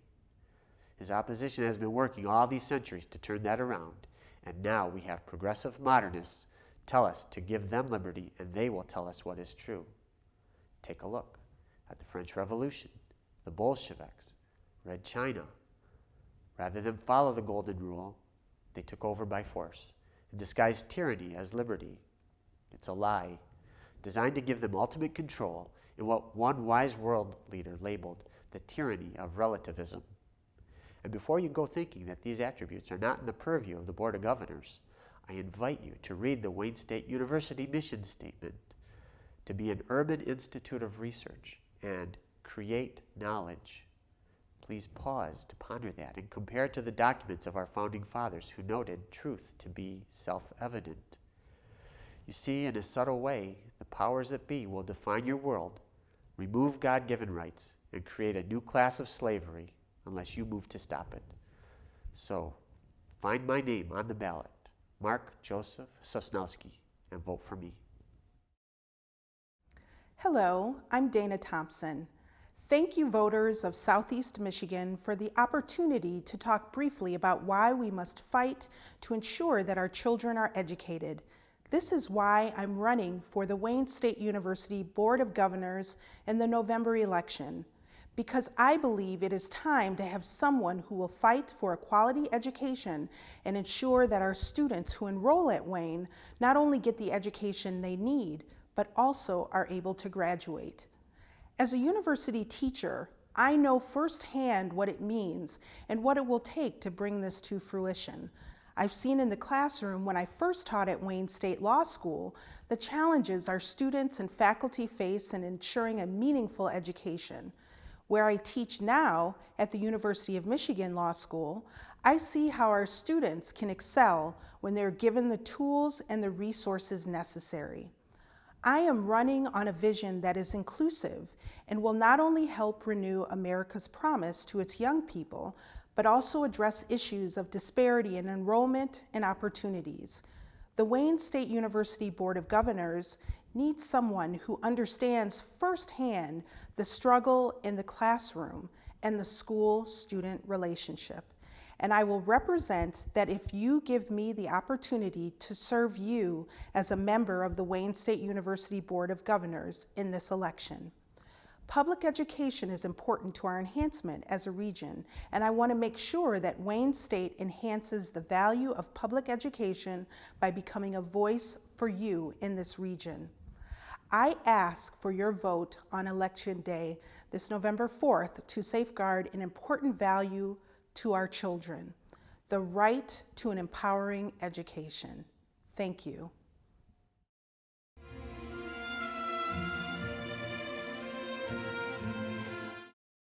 Hello, my name is Hugh Crawford, and I am a Republican running for Oakland County Commissioner for the 9th District.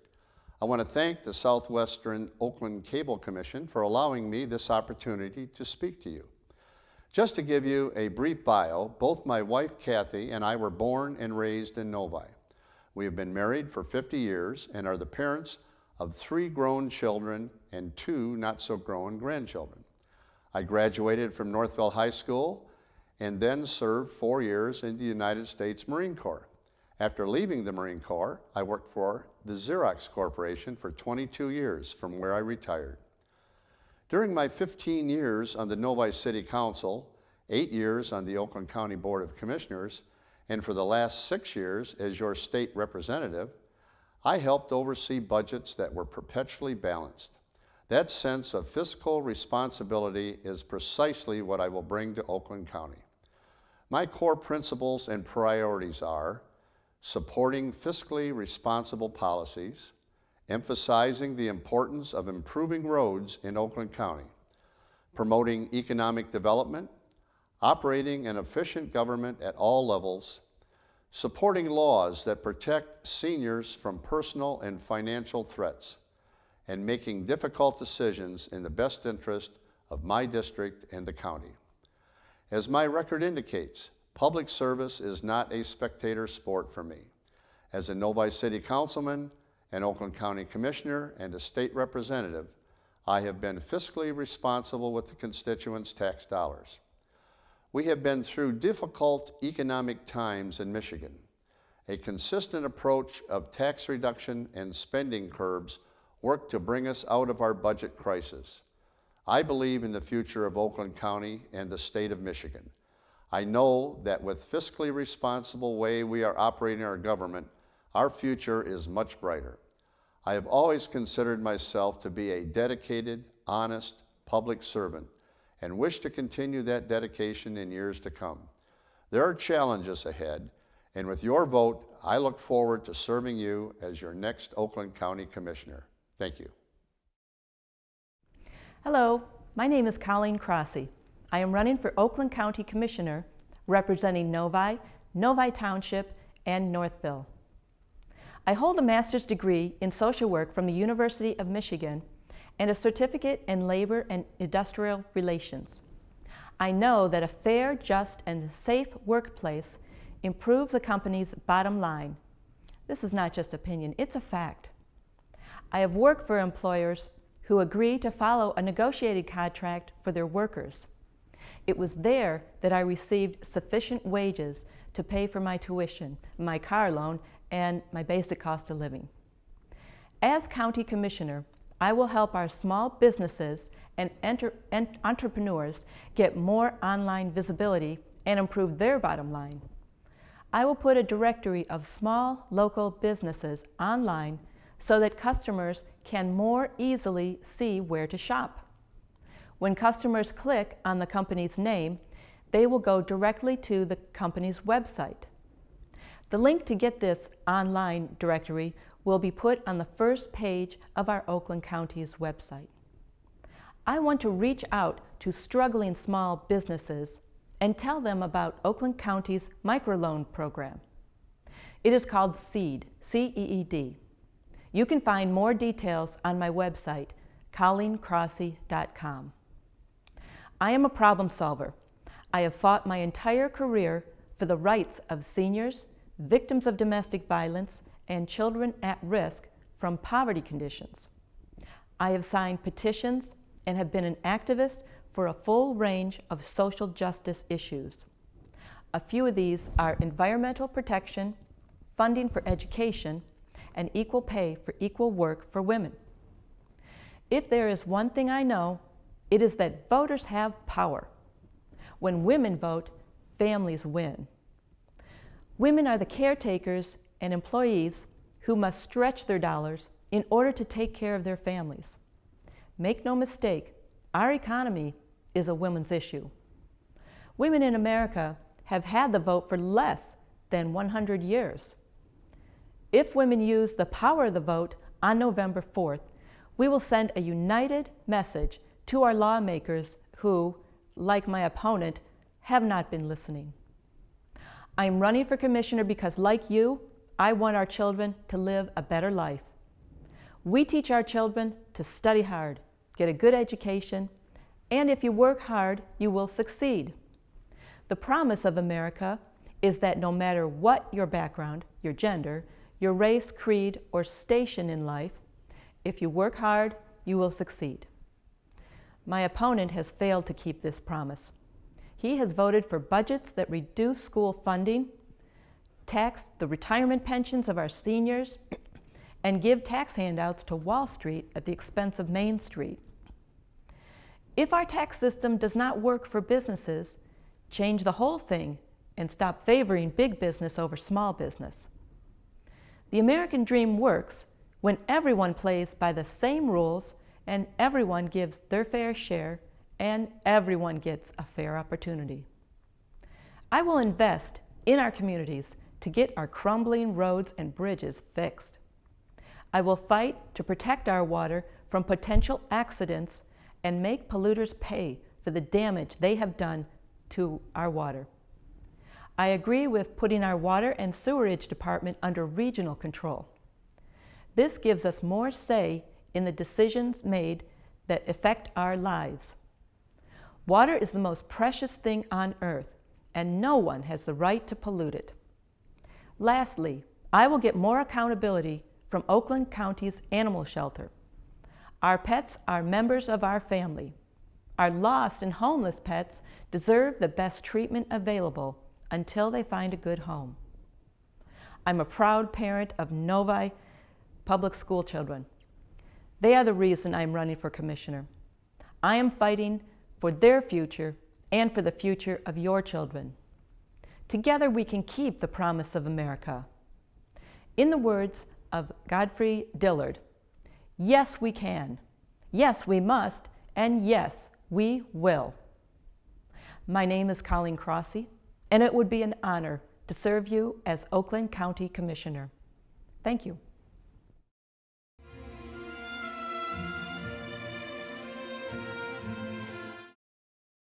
I'm Richard Bernstein, and I am a Democratic endorsed candidate for the Michigan Supreme Court.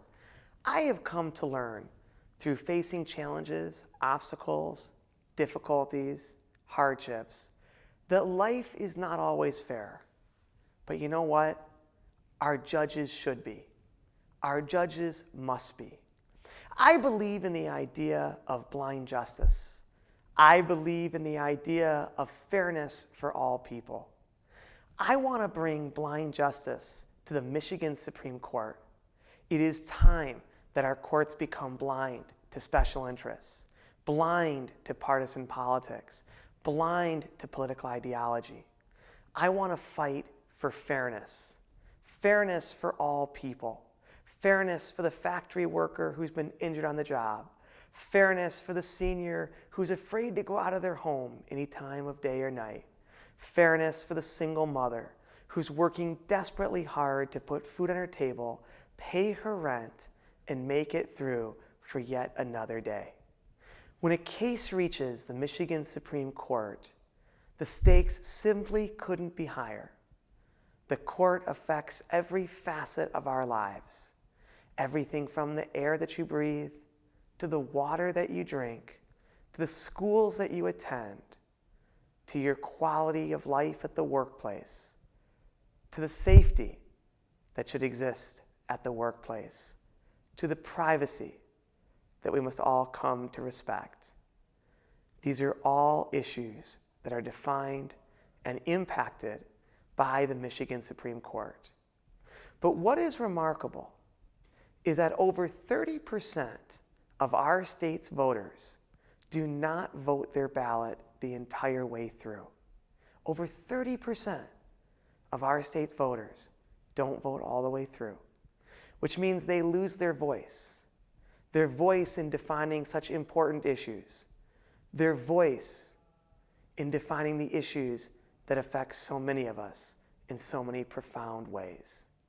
I liken the situation to when you're in high school and you take an exam and you feel confident and you say to yourself, this is an exam I know I'm going to do well on. I'm prepared, I'm focused. I know it's going to go great.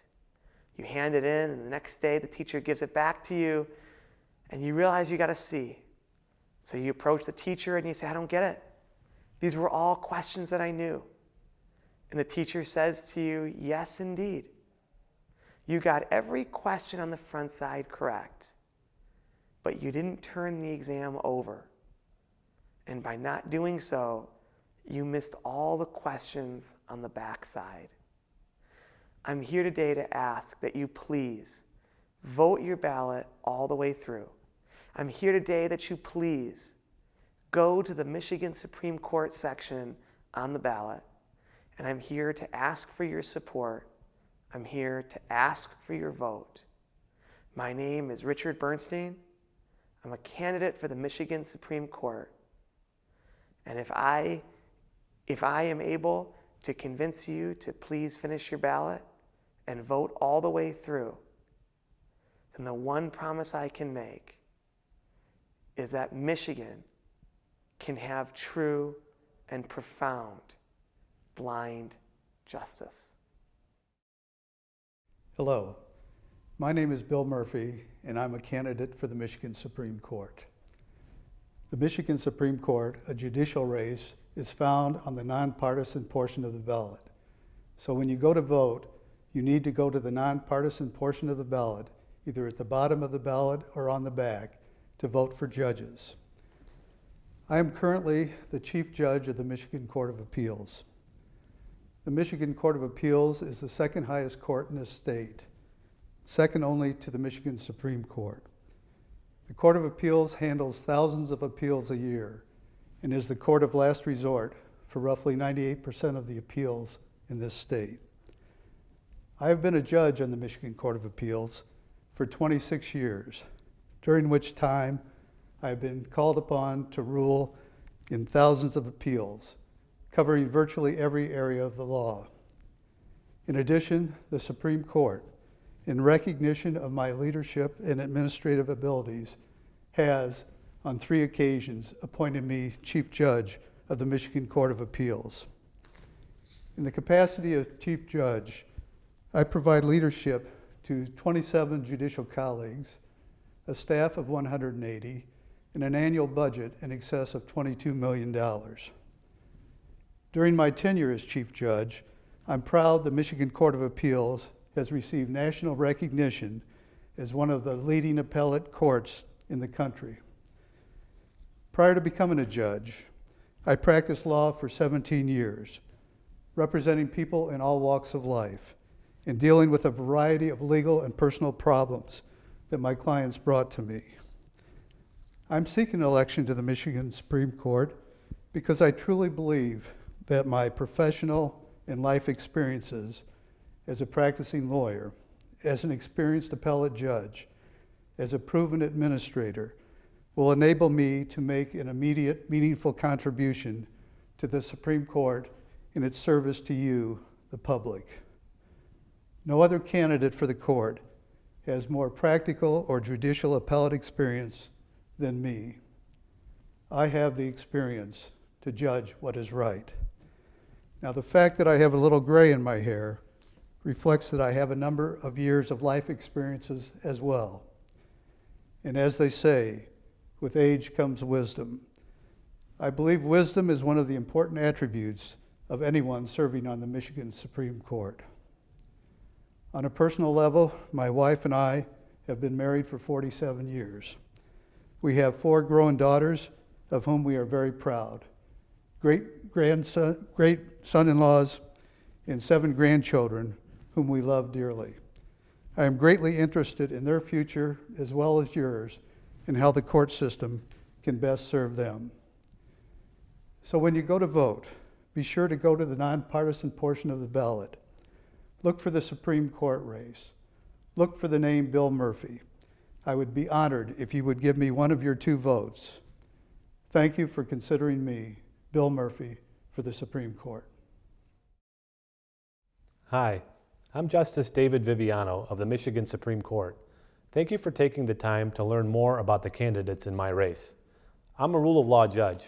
That means I understand that the role of a judge is limited to interpreting and applying the law fairly in the cases that come before our court. Judges are not policy makers and should defer to the policy-making choices of the legislature. My judicial philosophy is consistent with our founding principles, in particular the separation of powers. It's also consistent with our right of self-government, and it's necessary for us to remain free as a people. I grew up in Macomb County as part of a large family. My wife, Naran, and I have 3 children of our own, and we're expecting our 4th child early next year. I grew up working in a family business, the Vivano Flower Shop, and there I learned the value of hard work and to take pride in a job well done. I went to Hillsdale College and the University of Michigan Law School. After law school, I worked for 2 large law firms, one in Detroit and one in Chicago, before starting my own firm in Mount Clemens. I also served as the Centerline City Attorney. My judicial experience includes service on the Macomb County Circuit Court and the Civil Criminal Division, and I also served as the Chief Judge of Macomb County immediately before taking my new job on the Supreme Court. Judges run on the nonpartisan portion of the ballot, which is at the end of the ballot, and I'm running for the partial term seat.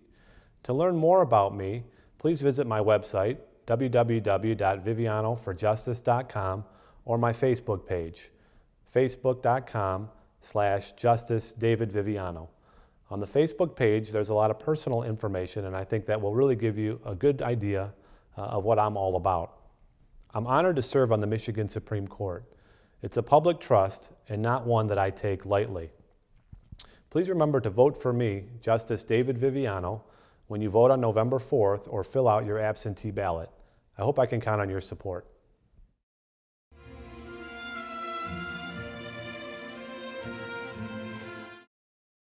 Hello, my name is Karen Geibel, and I am a candidate for the open seat in the Oakland County Circuit Court this election. I am running for judge because I believe that I am the best qualified for the position. You might agree that most people don't know who to vote for when it comes to judges, perhaps because it is a nonpartisan seat, or maybe they have never had a reason to visit a court. I'm grateful for this opportunity to share a few things about myself, what I do, and why I'm running for Circuit Court Judge. On a personal note, I've been married to my husband Sean for almost 15 years, and I'm a very proud mom to 4 amazing children, ages 13 to 6. We are a very busy household. I am a proud resident and employee of Oakland County, having worked in the Circuit Court for almost 14 years. I attended Michigan State University and received a degree in political science pre-law. I went to Kowall Law School on the weekends while working full-time. In 2001, I earned my Juris Doctorate with a concentration in litigation, and nearly my entire legal career has been spent working in public service. In 1999, I began clerking for Judge Rudy Nichols in the Oakland County Circuit Court, where my job was to serve the public by assisting the judge in courtroom proceedings, managing jurors seated during trial, meeting with attorneys and clients on pretrial conferences, and even writing recommendations on motions. After obtaining my license to practice law, I worked at a private insurance defense law firm for about 18 months, where I participated in all phases of litigation. In November 2004, I returned to the Oakland County Circuit Court, where I have served the past 10 years in my current position as Judicial Staff Attorney to the Honorable Rudy J. Nichols. My role as Judicial Staff Attorney is not much different to that of a judge. First and foremost, is the practice that the legal system exists to serve the public. On a daily basis, I research and apply the law on legal issues brought before the court, study and utilize the Michigan court rules and rules of evidence, prepare rulings both oral and written on all dispositive, appellate, and injunctive issues, work with attorneys on pretrial matters to make sure they are best prepared for trial, participate in settlement conferences with a focus on conflict resolution, and participate in docket management and make recommendations for alternative dispute resolution. A courtroom is a forum for disputes, and there are many different kinds. Whether it is a neighborly property line dispute, an auto injury case, a divorce, or even a criminal case, each case is significant and both sides deserve a fair judge. Over the past 14 years, I've learned what it takes to run an efficient and effective courtroom. I help make the varied legal decisions that make our courthouse most effective. I believe good attributes of a judge start with the legal ability to render sound decisions in a concise and timely manner. A judge should have knowledge of the law and courtroom procedure. A judge should be fair and impartial. I've learned that there is always two sides to every story, and a decision should be made after both have an opportunity to be heard. Judges should have good family values and provide service to the community. My family is my first priority. I understand what it takes to juggle a family and a career while at the same time teaching my kids to be active in the community. For example, my involvement in the Rochester area JCs, or participation in the Michigan High School mock trial tournament every year, and even teaching catechism at my church. A judge should have excellent time management and organizational skills. As a mom of 4, full-time employee, small business owner with my husband, volunteer softball coach, and too many others to list, I'm forced to plan ahead. A judge should be open-minded, fair, and assertive when needed. I practice all of these attributes on a daily basis. So what makes me qualified to be the next circuit court judge? My hands-on courtroom experience and passion for my job. I love what I do and feel a sense of accomplishment in the work I perform. I honestly cannot see myself doing anything different, and I'm ready to take my career to the next level. If elected, I promise to be present, prepared, and ready to serve. Please visit my website for more information about me, KarenForJudge.com, and consider giving Geibel the gavel when you vote November 4th. If I'm elected, I say with confidence that I'll hit the ground running. Thank you. Hello, I'm Lisa Langton, a candidate for judge in the Oakland County Circuit Court's Family Division. One of the biggest challenges I face in this race is not about the campaign at all. The biggest challenge is educating the public about the family division of the court. As a judge in the family court, I'll be presiding over juvenile abuse, neglect, and delinquency cases. Many of those who appear before me won't have an attorney by their side. As an expert in family law, I understand that all cases in family court are time sensitive. Juvenile cases are not the same as adult cases. An abused child does not have the luxury of waiting for a judge to get around to his case. The quicker we get an abused child into a permanent home, the better chance that child will have to lead a healthy, productive life. A judge in the family court also deals with all domestic cases. Many people have been touched by divorce in this country. Sadly, we all know someone who has not been well served by the court system. Guiding a family through the emotional minefield of a divorce isn't just a matter of dividing up the pots and pans. We are dealing with adults who need a chance to be a better parent after a marriage has ended, and we're dealing with children who need stability and the promise that they will grow up in a safe and loving home. For 25 years, I have championed the rights of children and families in my private practice. As the Deputy Court Administrator, my current job, I've helped develop the family court into a model for the state of Michigan. In fact, I have been the only person in Oakland County to run the family court since its creation in 1998. That means I already understand the computer systems for the court. I know all about e-filing and our mainframe system and case management systems. I know all those systems because as Deputy Court Administrator, it's my job to know. I also know that being a judge involves a lot of paperwork and it must be done right. A family division judge has to ensure that federal and state funding isn't jeopardized because the paperwork wasn't done correctly. I know all about that mountain of paperwork because I train our new judges on that critical part of managing a family docket. You have a choice when you go to the polls on November 4th. I am the only candidate on the ballot who has actually represented kids and families in court. I'm the only candidate who has experience creating and managing a family division docket, and I'm the only candidate who has tried cases in our courts throughout the state. I've tried cases in probate court, district court, and circuit court. I've also tried cases in federal courts, including the United States Court of Appeals. Here's why that's important. I know what it's like to carry the burden and responsibility that comes with actually representing a client. I know what it's like to conduct a trial, to stand shoulder to shoulder with someone at his most vulnerable, and know that his future depends on me, his advocate, his lawyer. That's what trusted experience is all about, and you don't get that from standing on the sidelines. You have to earn it. Now, I understand that we can learn a lot from books. I was an honor graduate in both college and in law school. That meant I spent a lot of time with books. But I also understand that there are some things you just can't learn by going to the library. No one ever learned to ride a bicycle by reading a book. Being a judge is more than knowing the law. Knowing the law is just the starting point.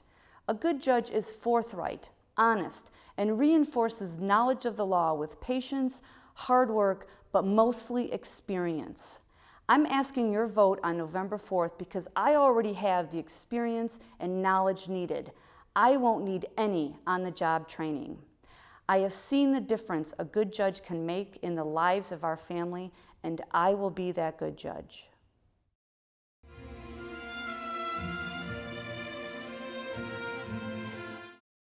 Hi, I'm Judge Brian McKenzie. I'm a judge of the 52nd District Court, and I've been your judge for the last 26 years. I'm up for election in November, and I'm asking you to take a look at me because I understand that many of you haven't had a time to look at what district judges do. So I'd like to start out by telling you a little about what a district court is and what a judge does, and then maybe a little about myself. The district court is sort of like the first step on a ladder of 4 steps, where at the top you have the Michigan Supreme Court. Below that, you have the Michigan Court of Appeals. Below that, you have the Circuit Court. And finally, the first step is the District Court. We're sort of the local court. We do all of the civil infractions that happen. So if you've gotten a traffic ticket or know someone who has, that's like in this area, and that's likely to have been something that came to my court. We also do small claims. If any of you have watched Judge Judy, we do that almost every day in our courtrooms. We also do civil claims up to $25,000 involving one person suing another. If it's more than that, it goes to circuit court. And finally, we do criminal cases, perhaps the most important part of what I do. There are 2 basic types of criminal cases. There are felonies and misdemeanors. A felony is roughly a crime that carries 1 year or more in prison. And a misdemeanor is a crime that carries 1 year or less. If a felony is committed in this area and the person is arrested, they're brought to my court for what's called an arraignment. At that point, we tell the defendant what they're charged with, what the penalties are, and we then set what's called a preliminary exam conference. At a preliminary exam conference, the prosecutor and defense attorney meet and discuss the case. It may be set for what's called a preliminary exam, or the defendant may simply waive that to go to circuit court. If there is an exam, I have to conduct it, and at that point I have to make a finding about whether there's some evidence a crime was committed and some evidence the defendant did it. If I make that finding, that matter goes to circuit court. There is another possible outcome. The defendant may decide to take a plea offer from the prosecutor's office, and I can take that plea. However, I can't sentence the defendant. Only a circuit judge can sentence felons. If it's a misdemeanor, we'll start the same way by telling the defendant what they're charged with, and we'll then get this matter set for a pretrial. At a pretrial, the defendant and their attorney talk with the prosecutor and see if it can be worked out. If it can't be, it's then set for a bench or jury trial. If the matter goes to trial, I conduct the trial, and if the defendant's convicted, I sentence the defendant, which means that I sentence misdemeanors, people who have a maximum penalty of up to 1 year. What's important about that is that my job really focuses in on certain basic crimes. Those crimes are drunk driving, possession of certain types of drugs, domestic assault, general assault, and shoplifting, stealing.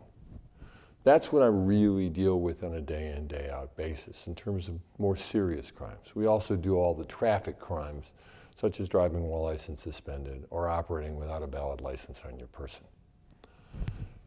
The important part of what I do, though, really, is about sentencing people who have drug, alcohol, and mental health conditions. Because most people who come in charged with drunk driving or possession of drugs have a drug problem.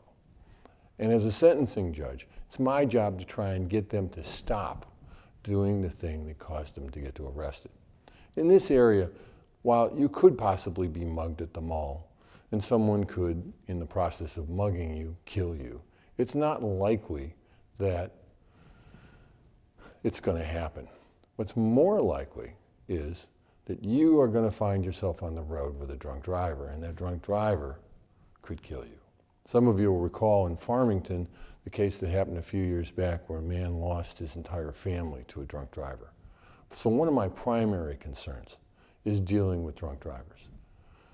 So to that end, I created one of the first sobriety courts in the country. That's a docket that deals with high-risk drunk drivers, second offenders.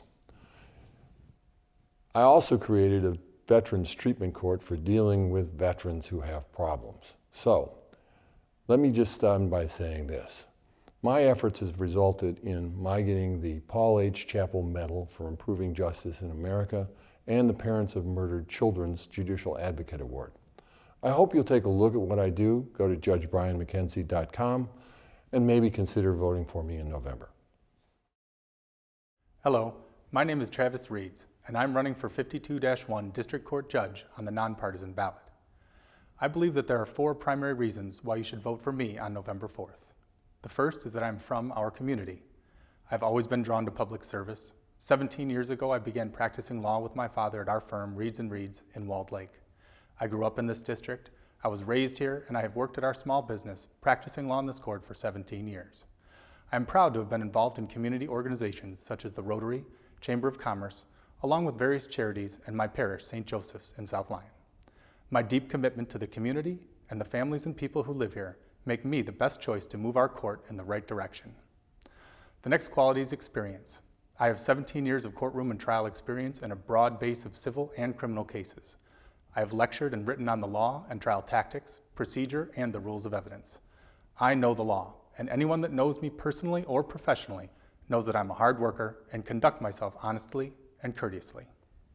The next issue is protecting our community. Our community needs a judge who can make strong, tough decisions to prevent repeat offenders and protect the people and families who live here. A judge should punish those that deserve it and direct treatment only for those that need it. There shouldn't be a standard sentence where everyone gets the same punishment. To me, a criminal sentence must be an individual sentence, not a one-size-fits-all approach where everyone gets treated the same regardless of what they have done or what their crime.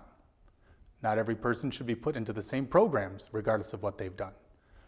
However, each person deserves to be treated with dignity and respect, and the punishment should fit the crime. If I'm elected judge, that is what the community can expect from me. Trust and integrity are important when picking a judge. First and foremost, I will work hard every day to earn your trust, and more importantly, keep your trust. I'm proud that I have a reputation in the community for honesty and integrity. This moment in time is critical for restoring our community's confidence in our court system. For a variety of reasons, I think it's fair to say that the public perception of the court is at an all-time low. The court is just not working the way it should. Canon 2 of the Judicial Code of Conduct states that a judge shall avoid even the appearance of impropriety.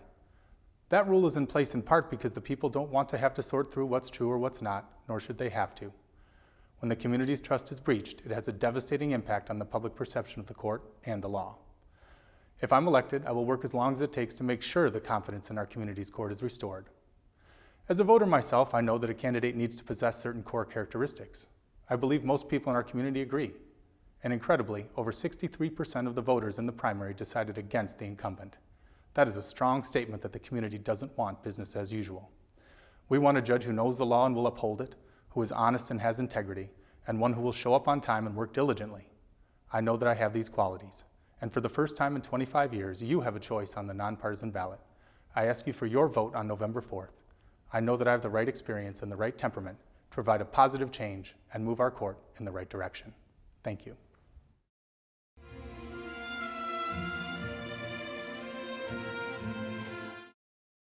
My name is Al G, and I'm running for OCC Board of Trustees. I'm the father of 3 children. My youngest daughter just graduated from MSU. I've been teaching for 26 years in the domain of mathematics.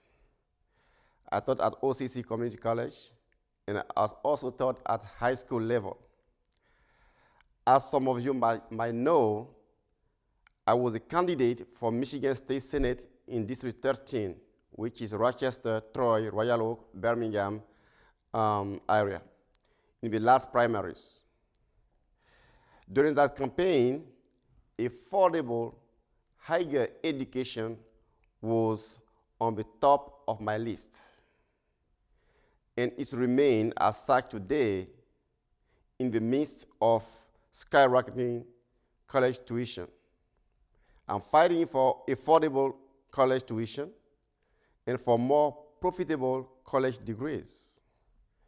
I'm running for OCC Board of Trustees to help our community strive and make OCC an institution that is welcoming for all applicants who qualify, regardless of the age, the national origin, and the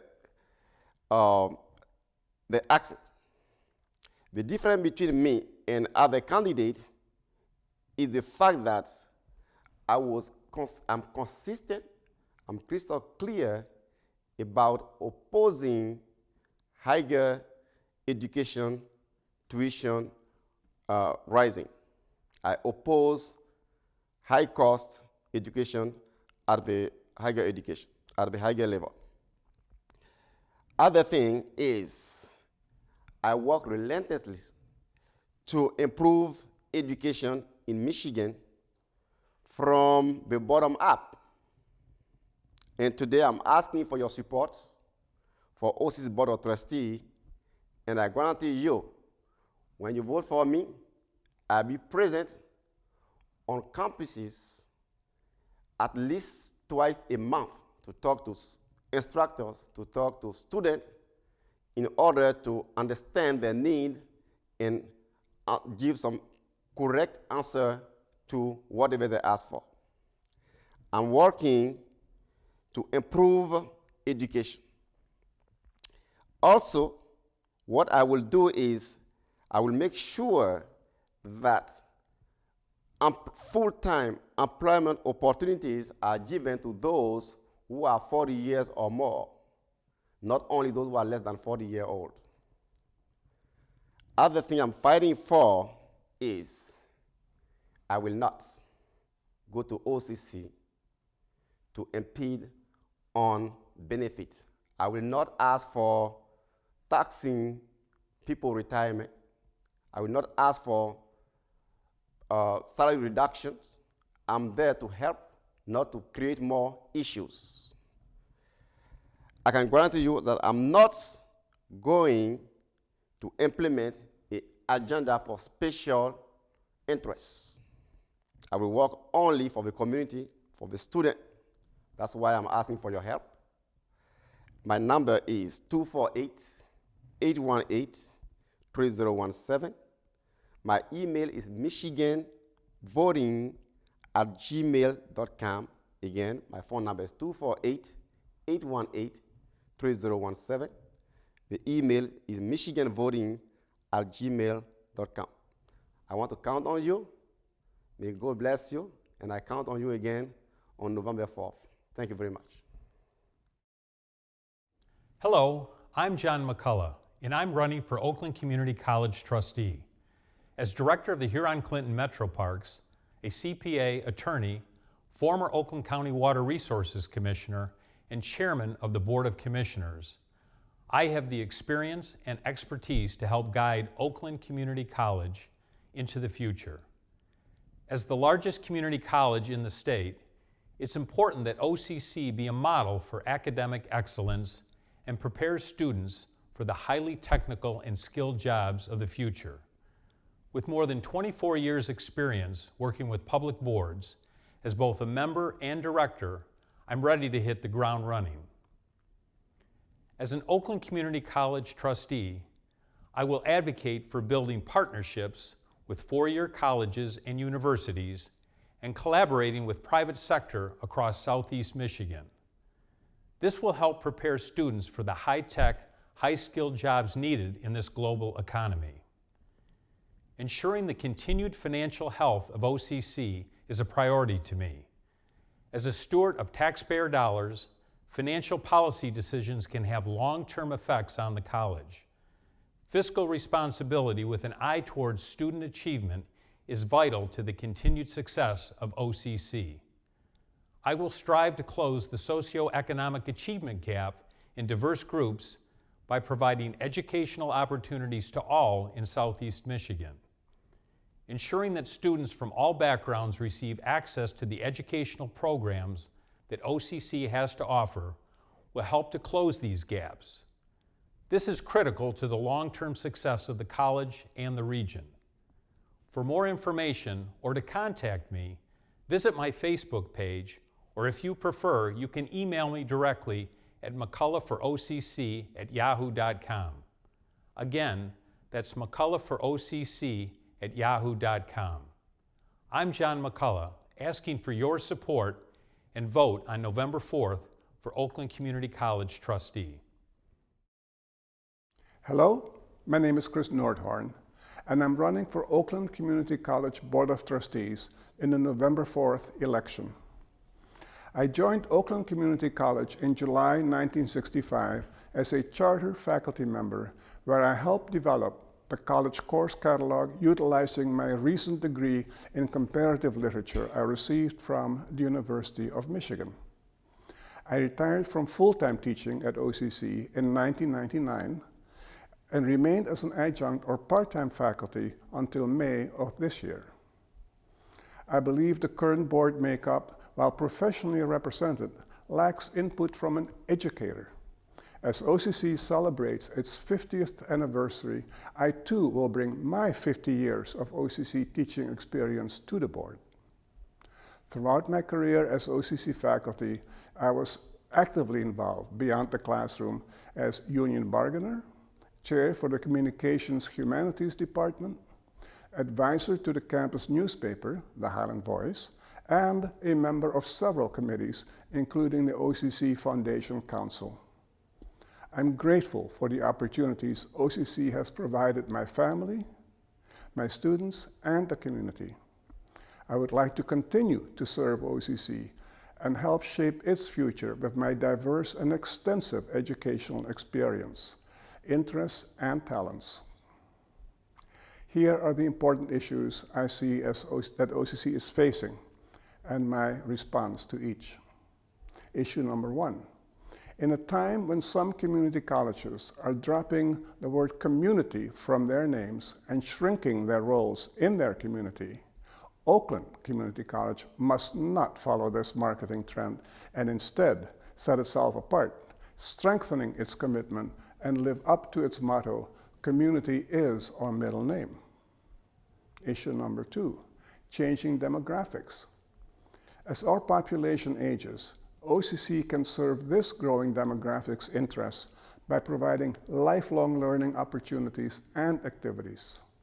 With many of our district voters retiring, OCC is in a unique position to provide those lifelong interests and activities that continue to expand the intellect, as well as maintain and strengthen their involvement in the community, garnering their continued support. Issue number 3, higher education funding and budget matters. As the state's largest community college dependent on public support, OCC must prove its efficiency and value to the state and exert pressure on our legislators and politicians in Lansing to make funding for our higher education institution a top priority. I believe the role of an OCC board member is to help plan and guide the course of the college, community, and student population, and to assist in hiring management executives and hold them to the standards for which they were hired. I believe the OCC board should request and survey all available information sources, especially by reintegrating the role of the Academic Senate, whereby we can make informed recommendations based on this input with a plan for adjustments as new circumstances and information warrant. In addition, I believe trustee meetings should be rotated throughout all campus locales at least once a year, so all members of a particular community may have the ability to participate. Open meeting agendas, video audio recordings, and live broadcasts and decisions should be made available to the public. OCC's mission must constantly evolve to ensure that it is able to continue to adjust, fulfill, and expand its relevance to the community and its accessibility to its citizens, as well as its affordability by providing and proving its extraordinary value to voters and legislators. I look forward to your support on November 4th as your voice in the community at the OCC Board of Trustees. Thank you. On November 4, we will be voting for more than just the governor. Hello, my name is Dennis Paul Francis O'Connor, and I am seeking a 6-year term on the Oakland Community College Board of Trustees. Oakland voters will elect 2 people from a large field of 11 candidates to sit on the board. I would be honored to serve you as one of those board members. I'm asking for your support and vote because I offer you the experience, knowledge, dedication, and passion that you want, and quite frankly, that you deserve from an OCC trustee. Over the years, I have demonstrated what voters expect from a public servant, a hardworking, fiscally conservative person who is focused on providing the best education possible for our young adults. I have a proven track record as a good steward of taxpayer dollars. I offer the type of independent critical thinking on issues that Oakland County voters expect from their educational leaders. And I am laser focused on making sure that your tax dollars are invested properly on student achievement so that our young adults will be properly trained and career ready for 21st century jobs in a global workforce environment. Now, for those of you who may not know me, I am the president of the Novi Board of Education. I was first elected to the Novi School Board in November 2008, and I was overwhelmingly reelected to that same post in November 2012. I was the top vote getter in both elections. I also serve as a trustee on the Oakland County School Boards Association Board of Directors, an elected position by my peers who serve on the 28 local public school boards in Oakland County. My family has lived in Oakland County our entire adult life. My wife, Geel, is a graduate of Oakland Community College. We've been married 32 years and we have 2 grown daughters. We lived in the city of Southfield from 1982 to 1986 before moving to the city of Novi.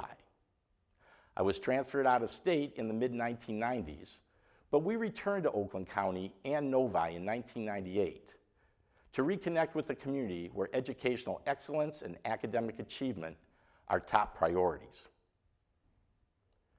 Now, my platform for Oakland Community College is based on 3 strong and very powerful words: optimism, collaboration, and cooperation. That stands for OCC. I'm optimistic that Oakland Community College will narrow the educational skills gap that hinders our state's potential for dynamic economic growth. To accomplish this, OCC needs to create industry-specific vocational training programs so that our young adults will develop skills to meet the demands of Michigan employers.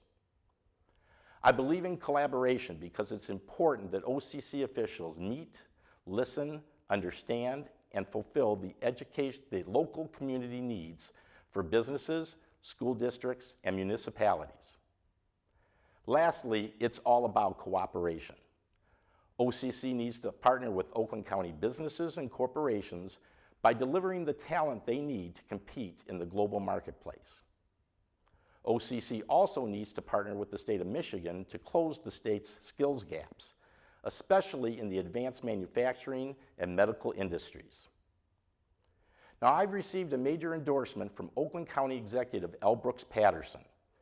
Mr. Patterson's endorsement of my candidacy is supported by a long list of current and former elected public officials, including Oakland County Commissioner and Chair Mike Geel, Oakland County Commissioner Kathy Crawford, State Senator Mike Kowall, former State Senator Nancy Cassis, State Representative Hugh Crawford, Novi Mayor Bob Gatt, and former Novi Mayor David Landry.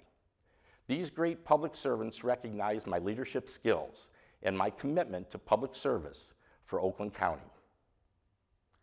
Thank you for your time.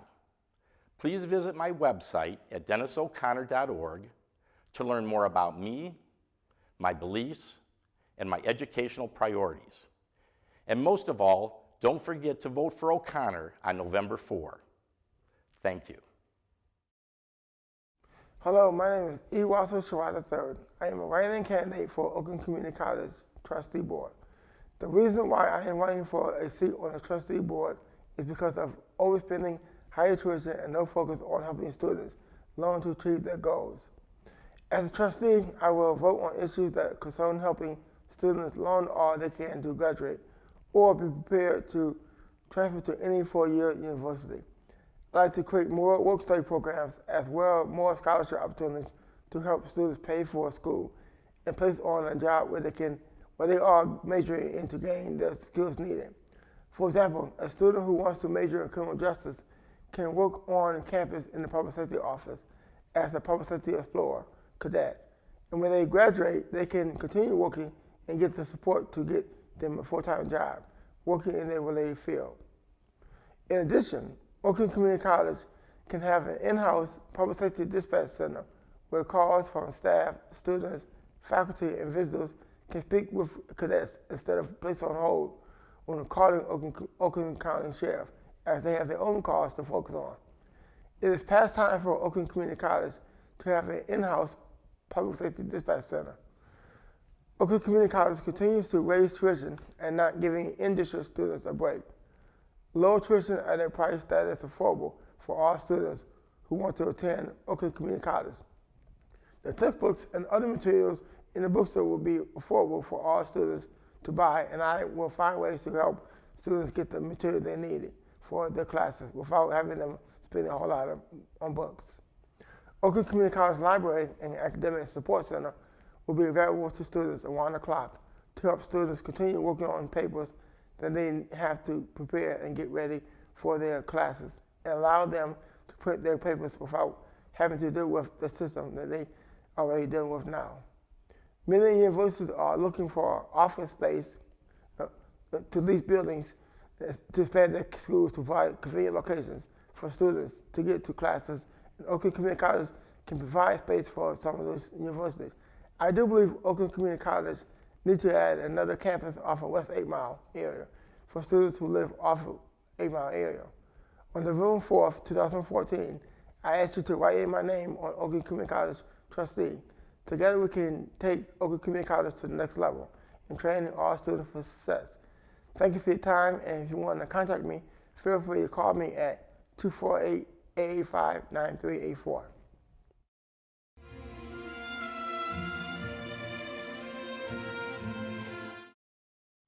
Hi, my name is Howard Raymond Petty, and I'm a candidate for the Board of Trustees of Schoolcraft College. I'd like to begin by telling you a little bit about myself. I was born in nearby Toledo. After my father died of cancer when I was 7 years old, my family moved to a small Indiana farming community where I learned the value of hard farm work and education. After graduating from Manchester College, a small liberal arts school in Indiana, I was lucky enough to go on to Harvard University for doctoral studies and Stanford University as a fellow in cancer research. I then returned to my Midwestern roots here in Michigan, where my wife and I have raised 3 wonderful sons. I have over 30 years' experience as a professor at Wayne State University and at the University of Michigan Medical School. Consequently, I understand how colleges work and can empathize with students, faculty, and administrators, which will add a new perspective to the Schoolcraft Board. I have worked extensively in the fields of science, technology, engineering, and mathematics, as well as in allied fields like business and government. Schoolcraft College is now in a difficult position. Schoolcraft, like many other community colleges, has been hit with an overall decrease in state revenues, reduced local tax revenues, and a declining population of college-age students. Yet, the trustees have spent large sums of money on 2 new buildings and a new fitness center in just the last 3 years. The college must become more prudent about its spending. Officials often talk about plans without having a real plan. Well, here's my action plan. First, we must maintain healthy enrollment numbers to maintain cash flow levels. To do this, the college should emphasize student retention, attract non-traditional students, and expand high-demand programs, build on existing partnerships with four-year schools, and continue to work for state approval of a BS in nursing degree. In addition, I would emphasize spending that will have the greatest impact on student learning, including instruction, curriculum development, faculty development, and student support services, such as counseling and academic advising. I would also actively pursue other outside sources of funding. These actions will help us to avoid tax hikes while keeping tuition low for students. We need a board of action, not arrogance. A board of plans and not promises. Education is crucial to our economy here in Michigan. I firmly believe that education equals jobs, equals prosperity, equals security for all. Please vote for me, Howard Raymond Petty, on November 4th. Thank you for your kind attention.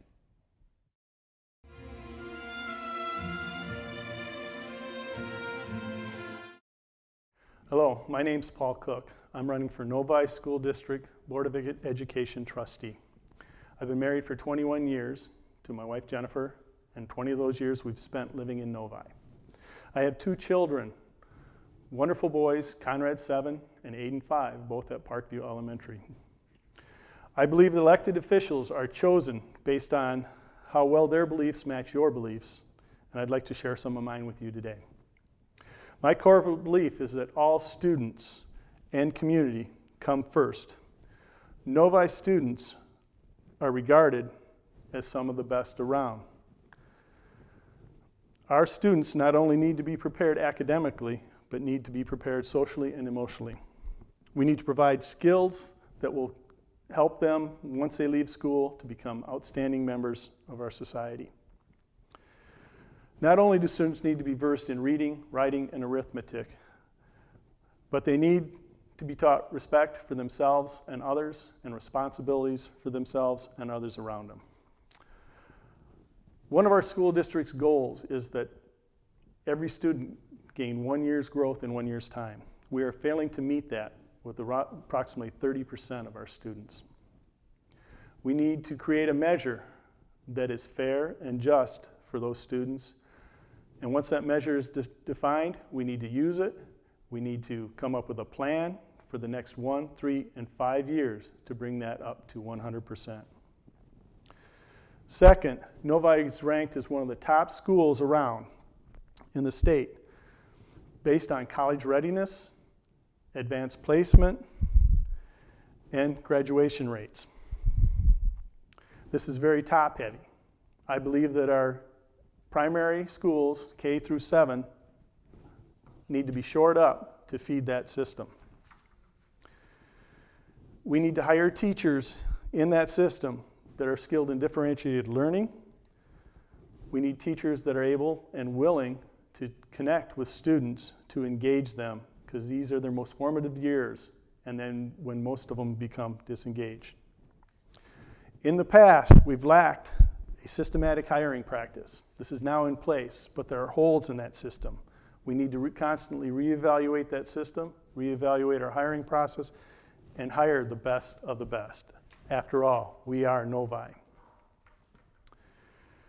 Next, I would like to see a gifted and talented program in our elementary schools.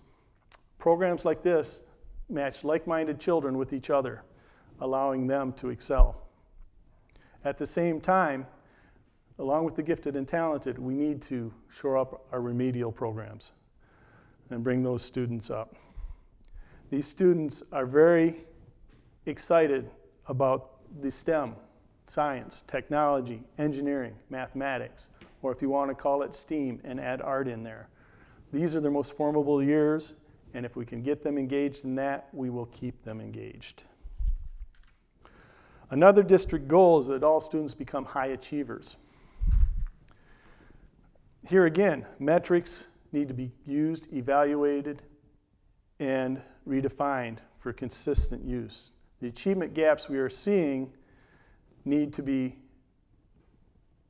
measured, and plans need to be put in place to get them out, to eliminate those gaps. My children are active in Parks and Rec, and you will quite often see me on the sidelines helping the coaches, helping the kids, and if you see me, stop me and say hello. Other areas where I'm helping out, I'm coaching 2 first Lego League teams at Parkview, and we look forward to presenting our achievements to the school system. I feel it's my civic obligation to step in and help out, and I'd appreciate your vote. Thank you very much. Hi, my name is Ann Glebzinski. I'm one of 5 candidates vying for 3 openings on the Novi School Board. I am the only incumbent running for re-election. I was elected to the board in May of 2005 and will complete my 2nd term this December. I'm seeking my 3rd term on the board because I'm passionate about education. Every child deserves a high-quality public education that will equip them to be successful in our global society.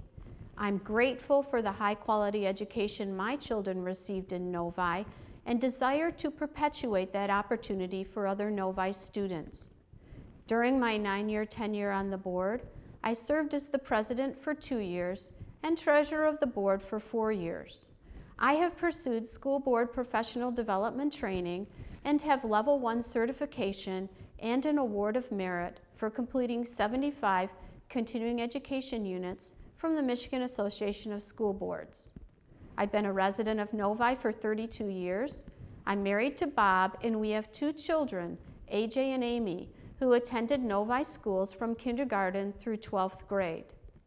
I'm an adjunct assistant professor at Schoolcraft College, where I teach undergraduate students business.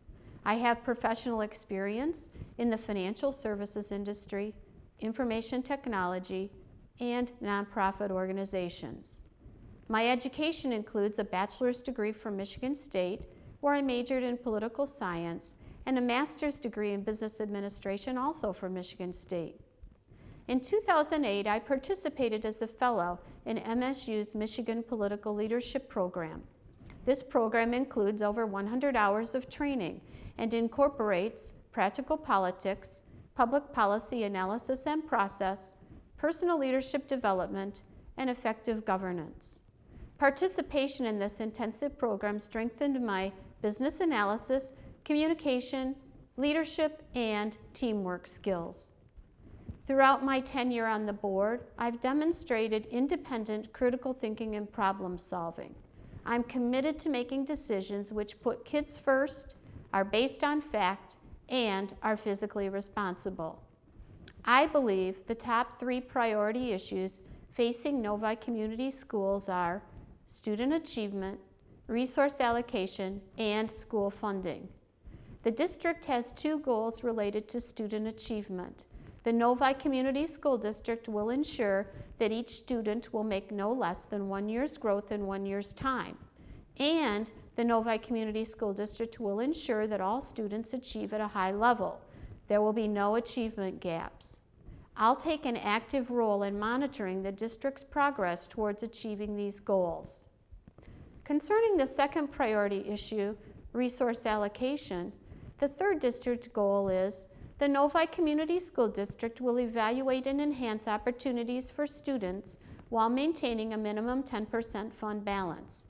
I fully support this goal and will work collaboratively with the district administration in order to achieve it. Relative to the third priority issue, school funding, Novi does not control our revenue sources, and we have some expenses which are mandated by the state.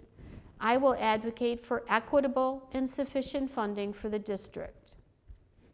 If re-elected, I pledge to apply my education, professional, and volunteer experiences in a manner that will result in quality decision-making for the Novi School District and will focus on the district's vision of developing each student's potential with a world-class education. If you'd like to learn more about me, or if you have any questions, please email me at electann@gmail.com. That's ELECTANN@gmail.com. Please re-elect me, Ann Glubzinski, for the Novi School Board. Thank you for your time, and be sure to vote on November 4th. Hello, ladies and gentlemen. My name is Chris Harpenow, and this November, residents in the Novi School District will have the opportunity to vote for 3 school board members. I would be honored if chosen by the community to be one of these new representatives. For the next few minutes, I would like to tell you a little bit about myself, my guiding principles, and a few of the top focus areas for the future of the Novi School District. My wife of 17 years and I moved to Novi 9 years ago. Patty works at Schoolcraft College in the biology department as a full-time professor, and I work for Henkel Corporation as a global market segment manager. I grew up in Indiana in a strong, faith-filled family with a lasting connection to volunteering and social justice. I received my undergraduate degree in chemical engineering from Purdue University, and since living in Novi, I have received my MBA from Cleary University. We are blessed with twin girls, Katie and Helen, currently in the 3rd grade at Parkview Elementary. Although my children have been in Novi schools for only 3 years, prior to their first day, I knew I wanted to play a role in their school. I found ways to volunteer and be part of committees. This led to my election as president of the PTO board at the end of my children's first year. Upon taking the position, I guided the improvement of the group through increasing communication, sharing best practices, and exercising financial responsibility. A part of my 2-year tenure as president was routine meetings with the other schools and administration. During these meetings, we would discuss activities, ideas, and areas for collaboration, along with current district issues and programs. I also found ways to be part of other committees in the district, including the recent Sustaining Excellence Committee and Multi-Tier System of Support Committee. My guiding principles are rooted in doing what is right while being a good role model, ensuring that our students continue to get a first-rate education while they are maturing as leaders from childhood into adulthood. My professional experience has given me the opportunity to work in small to large groups from local to global settings, always keeping the end goal in mind. When approaching a job or project, I want to know and research the facts before making a decision. We have a growing population in Novi, and as trustee, I would have the unique opportunity to use my business experiences to hear our diverse population's opinions in the arena of policy and decision-making while forecasting the future needs of the district. Novi schools face a continued need for financial oversight as we want to deliver a first-class education in an ever-tightening budget. And recently, the voters of Novi elected to issue over $70 million in bonds, and there needs to be close monitoring to ensure that our excellence is maintained. We have great programs, facilities, staff, and administration, and we need to guarantee the long-term viability and search for areas where continuous improvements can be made. My experience allows me to bring these new perspectives and accountability to the board. Lastly, our district continues to grow and accurate needs forecasting is required. We want our city to continue to be a desirable place to live, and our premier standards for education make this a reality. A part of what makes Novi schools great is the leaders that develop within the programs offered in our classrooms from K through 12 and beyond. Leaders know that everyone has a voice and something to offer. It begins at an early age and continues on beyond graduation. Those voices are within the Novi community, the staff and administrators that teach our children. I found my voice in the Novi School District at Parkview when my children started kindergarten. I have had the opportunity to meet and work with many dedicated educators, parents, and community members in this district, and I want to make sure that we work together to hear everyone's voice to reach a collective goal. I undertake every role and project with the highest level of dedication, focus, and professionalism. I know that being a part of the school board will be a rewarding opportunity and allow me to promote our high performance and needs at the local and state level. To connect with me, you can reach me on my website at www.harpenow2014.com or on Facebook at www.facebook.com/Harpenow2014. Thank you for taking the time to listen, and when you go to the polls in November, I would be grateful for you to remember the name Chris Harpenow when making your decision. Thank you. Hello, my name is Willie Mena. On November 4th, you'll be asked to elect 3 trustees to the Novi Board of Education. I'd be honored to serve as one of them. After 15 years and countless volunteer hours on various school district committees and organizations, I've decided to take the next step in public service by serving you on the Novi Board. I currently serve as one of 7 members on the school board. Last month, I was appointed by every member to fill a vacancy until December 31st. With your support and your vote, I'd like to stay on the board and serve you for another 6 years. I have a passion for public service. I love Novi schools and I love Novi kids. I'll make sure that all of my decisions on the board are based on what's best for them. For those of you who do not know me, I've lived in the city of Novi for the past 22 years. My wife of 20 years, Marita, and I are very proud to be part of the fabric of this great community. We have 3 wonderful children. Elizabeth, a 2013 graduate of Novi High School who is a sophomore at Western Michigan University. Owen, a senior at Novi High School, and Julia, a 7th grader at Novi Middle School. I have an extensive resume that focuses on community leadership, volunteerism, and advocacy for public education. I've been a fixture in the Novi High School football press box for the past 10 years, serving as the Wildcats chief statistician. I also serve as the chief statistician of the Detroit Lions for the past 15 years. For those of you who do know me, you know that I'm an experienced community volunteer. You know that I'll be a responsible steward for your tax dollars, and you know that I'll continue to be a tireless advocate for Novi schools. These aren't just words. I have the credentials to prove it. I've served as a member of the Novi Library Board for the past 6.5 years in multiple capacities, most recently as board president. I was also a member of the bond committee that helped build the beautiful library that we have today. I was a member of the school's facility assessment review committee this past year. I'm a volunteer website administrator for the Novi Educational Foundation. I currently serve as a member of the Novi High School Athletic Boosters and Band Boosters. And as a supporter of transparency in government, I spearheaded the effort to bring video streaming technologies to both the Novi School District and Novi City Council meetings. Besides my tireless dedication to you, your children, and this great community, I've been blessed to have the support of many public officials. I received a major endorsement from our Novi Mayor, Bob Gatt, who's been an outstanding leader in our community. Mayor Gatt's endorsement of my candidacy is supported by a long list of community leaders, as well as current and former elected public officials, including State Representative Hugh Crawford, Oakland County Commissioner Kathy Crawford, State Senator Mike Kowall, former State Senator Nancy Cassis, President and former Novi School Board trustees Bruce Baghdadi, Dave Brown, George Cortland, Sherry Lebo, and Jason Menard, former Novi Mayor Dave Landry, Mayor Pro Tem Dave Stout, Novi Council members Wayne Roble, Laura Casey, and Andrew Much, and Novi business owners Blair Bowman and Victor Cassis. These great public servants recognize my leadership skills and my commitment to public service and to the Novi schools. We have a great school district, but I'll continue to work to find areas for improvement. We have great kids, great teachers, and low class sizes. We've accomplished this without any cuts while other districts have suffered.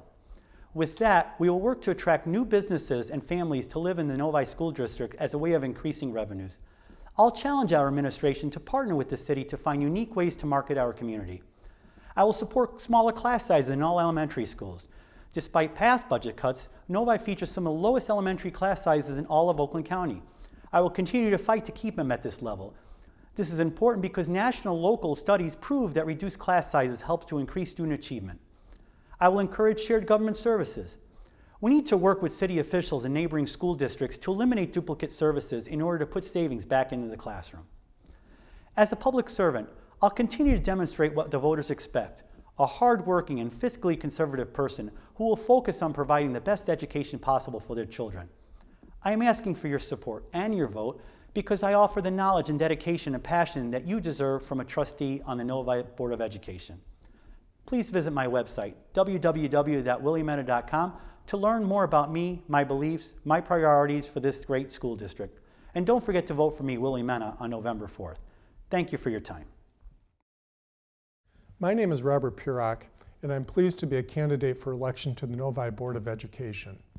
I am very grateful to the Southwestern Oakland Cable Commission for giving me the opportunity to speak with my fellow Novi residents about this upcoming election. It is a pleasure to be given a platform from which I can share with each of you information about my personal and professional background, how I stand on the issues currently facing our Novi community schools, and why I would be the right choice to serve as a Novi School Board member.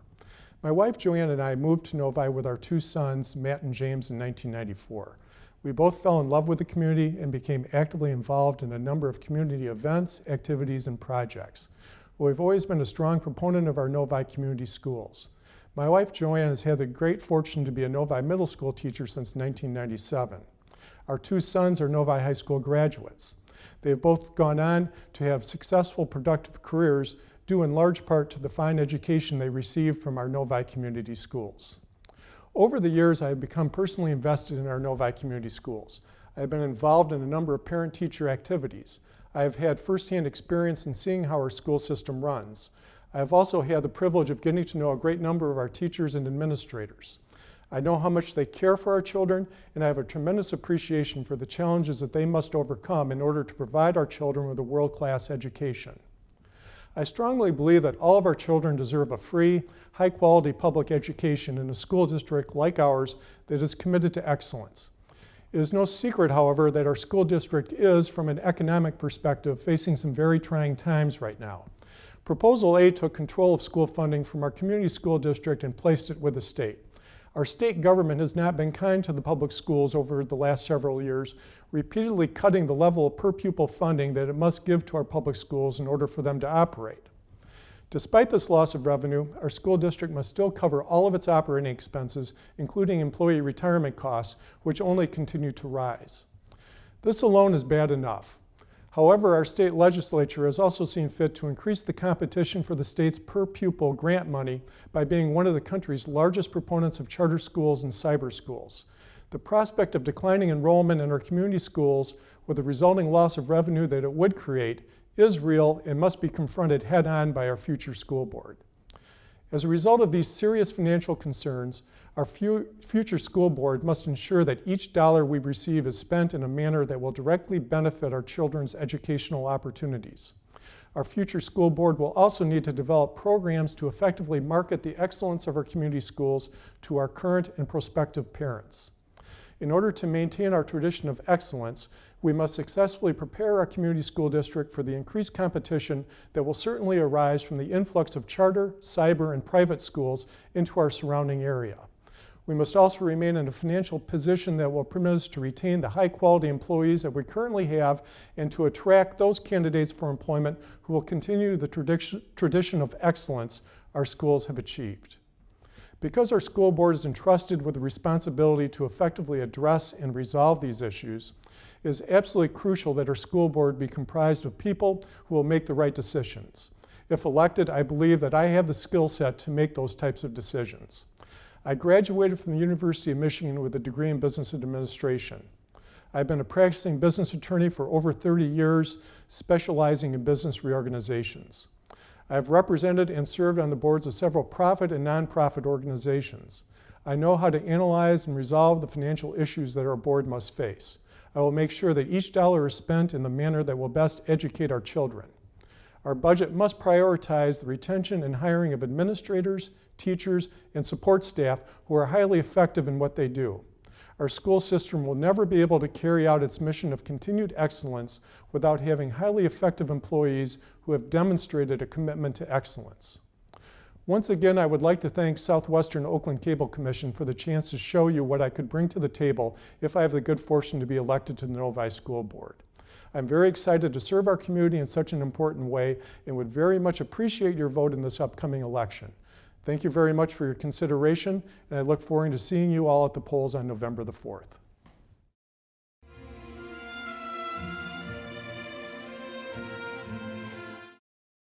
Greetings, ladies and gentlemen, and thank you to SWOC for this opportunity. My name is Scott Frush, and I am proudly running for Northville's Board of Education. I'll quickly share with you three things. First, why am I running? Secondly, a summary of my platform, so to speak. And third, what sets me apart from the other candidates? So why am I running? I'm running to ensure the interests of our students are always put first in every decision made or influenced by Northville's Board of Education. I have 2 children at Ridgewood Elementary School, so naturally I'm very excited to bring a vested parent's voice to our board. I'm a local business owner and committed to seeing our community prosper. My platform for advancing Northville's tradition of excellence can be described by the word apple, whereby each letter represents a different element. A is for academics. I will strive to strengthen academic achievement and promote STEM initiatives, and STEM stands for science, technology, engineering, and math, all without sacrificing the teaching of history. P is for people. I will collaborate with all stakeholders for the personal and intellectual achievement of each student each day. P is also for programs. I will support advanced programming, student athletics, co-curricular activities, early childhood, and special education programs. L is for leadership. I will bring a fresh perspective to the board, rooted in prudence, high expectations, accountability, and fiscal responsibility. And lastly, E is for environment. I will fight for safe and secure schools, smaller class sizes, impactful technologies, and an anti-bullying atmosphere. So what sets me apart from the other candidates? First, I'm a Northville business owner with my investment advisory office located inside my in-laws' Cantoro's Italian Market in Northville. As a local business owner, I have a vested interest in and commitment to this community. Second, I'm a certified financial planner professional, or simply put, a finance guy. Budgets, financial reports, bond refunding, requests for proposals, all key aspects of any school system for which I am well positioned to tackle. That means I can hit the ground running from day one. Third, I have actual teaching and educational experience.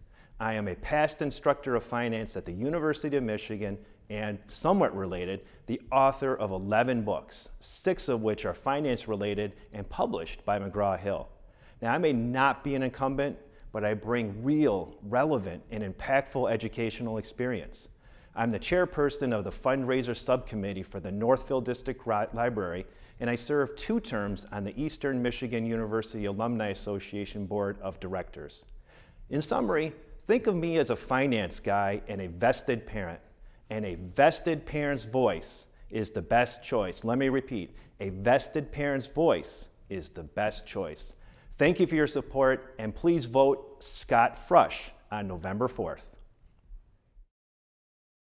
Hello, I'm Roland Wong. I'm running for Northville School Board Trustee. I'd like to introduce myself to you, the Oakland County residents of the Northville School District. First and foremost, I'm a parent. I'm also a lawyer, a college educator, and above all, a listener. To best educate our children, we need to give parents, teachers, and residents their voice on matters involving education. As a board trustee, I will listen to you and your concerns.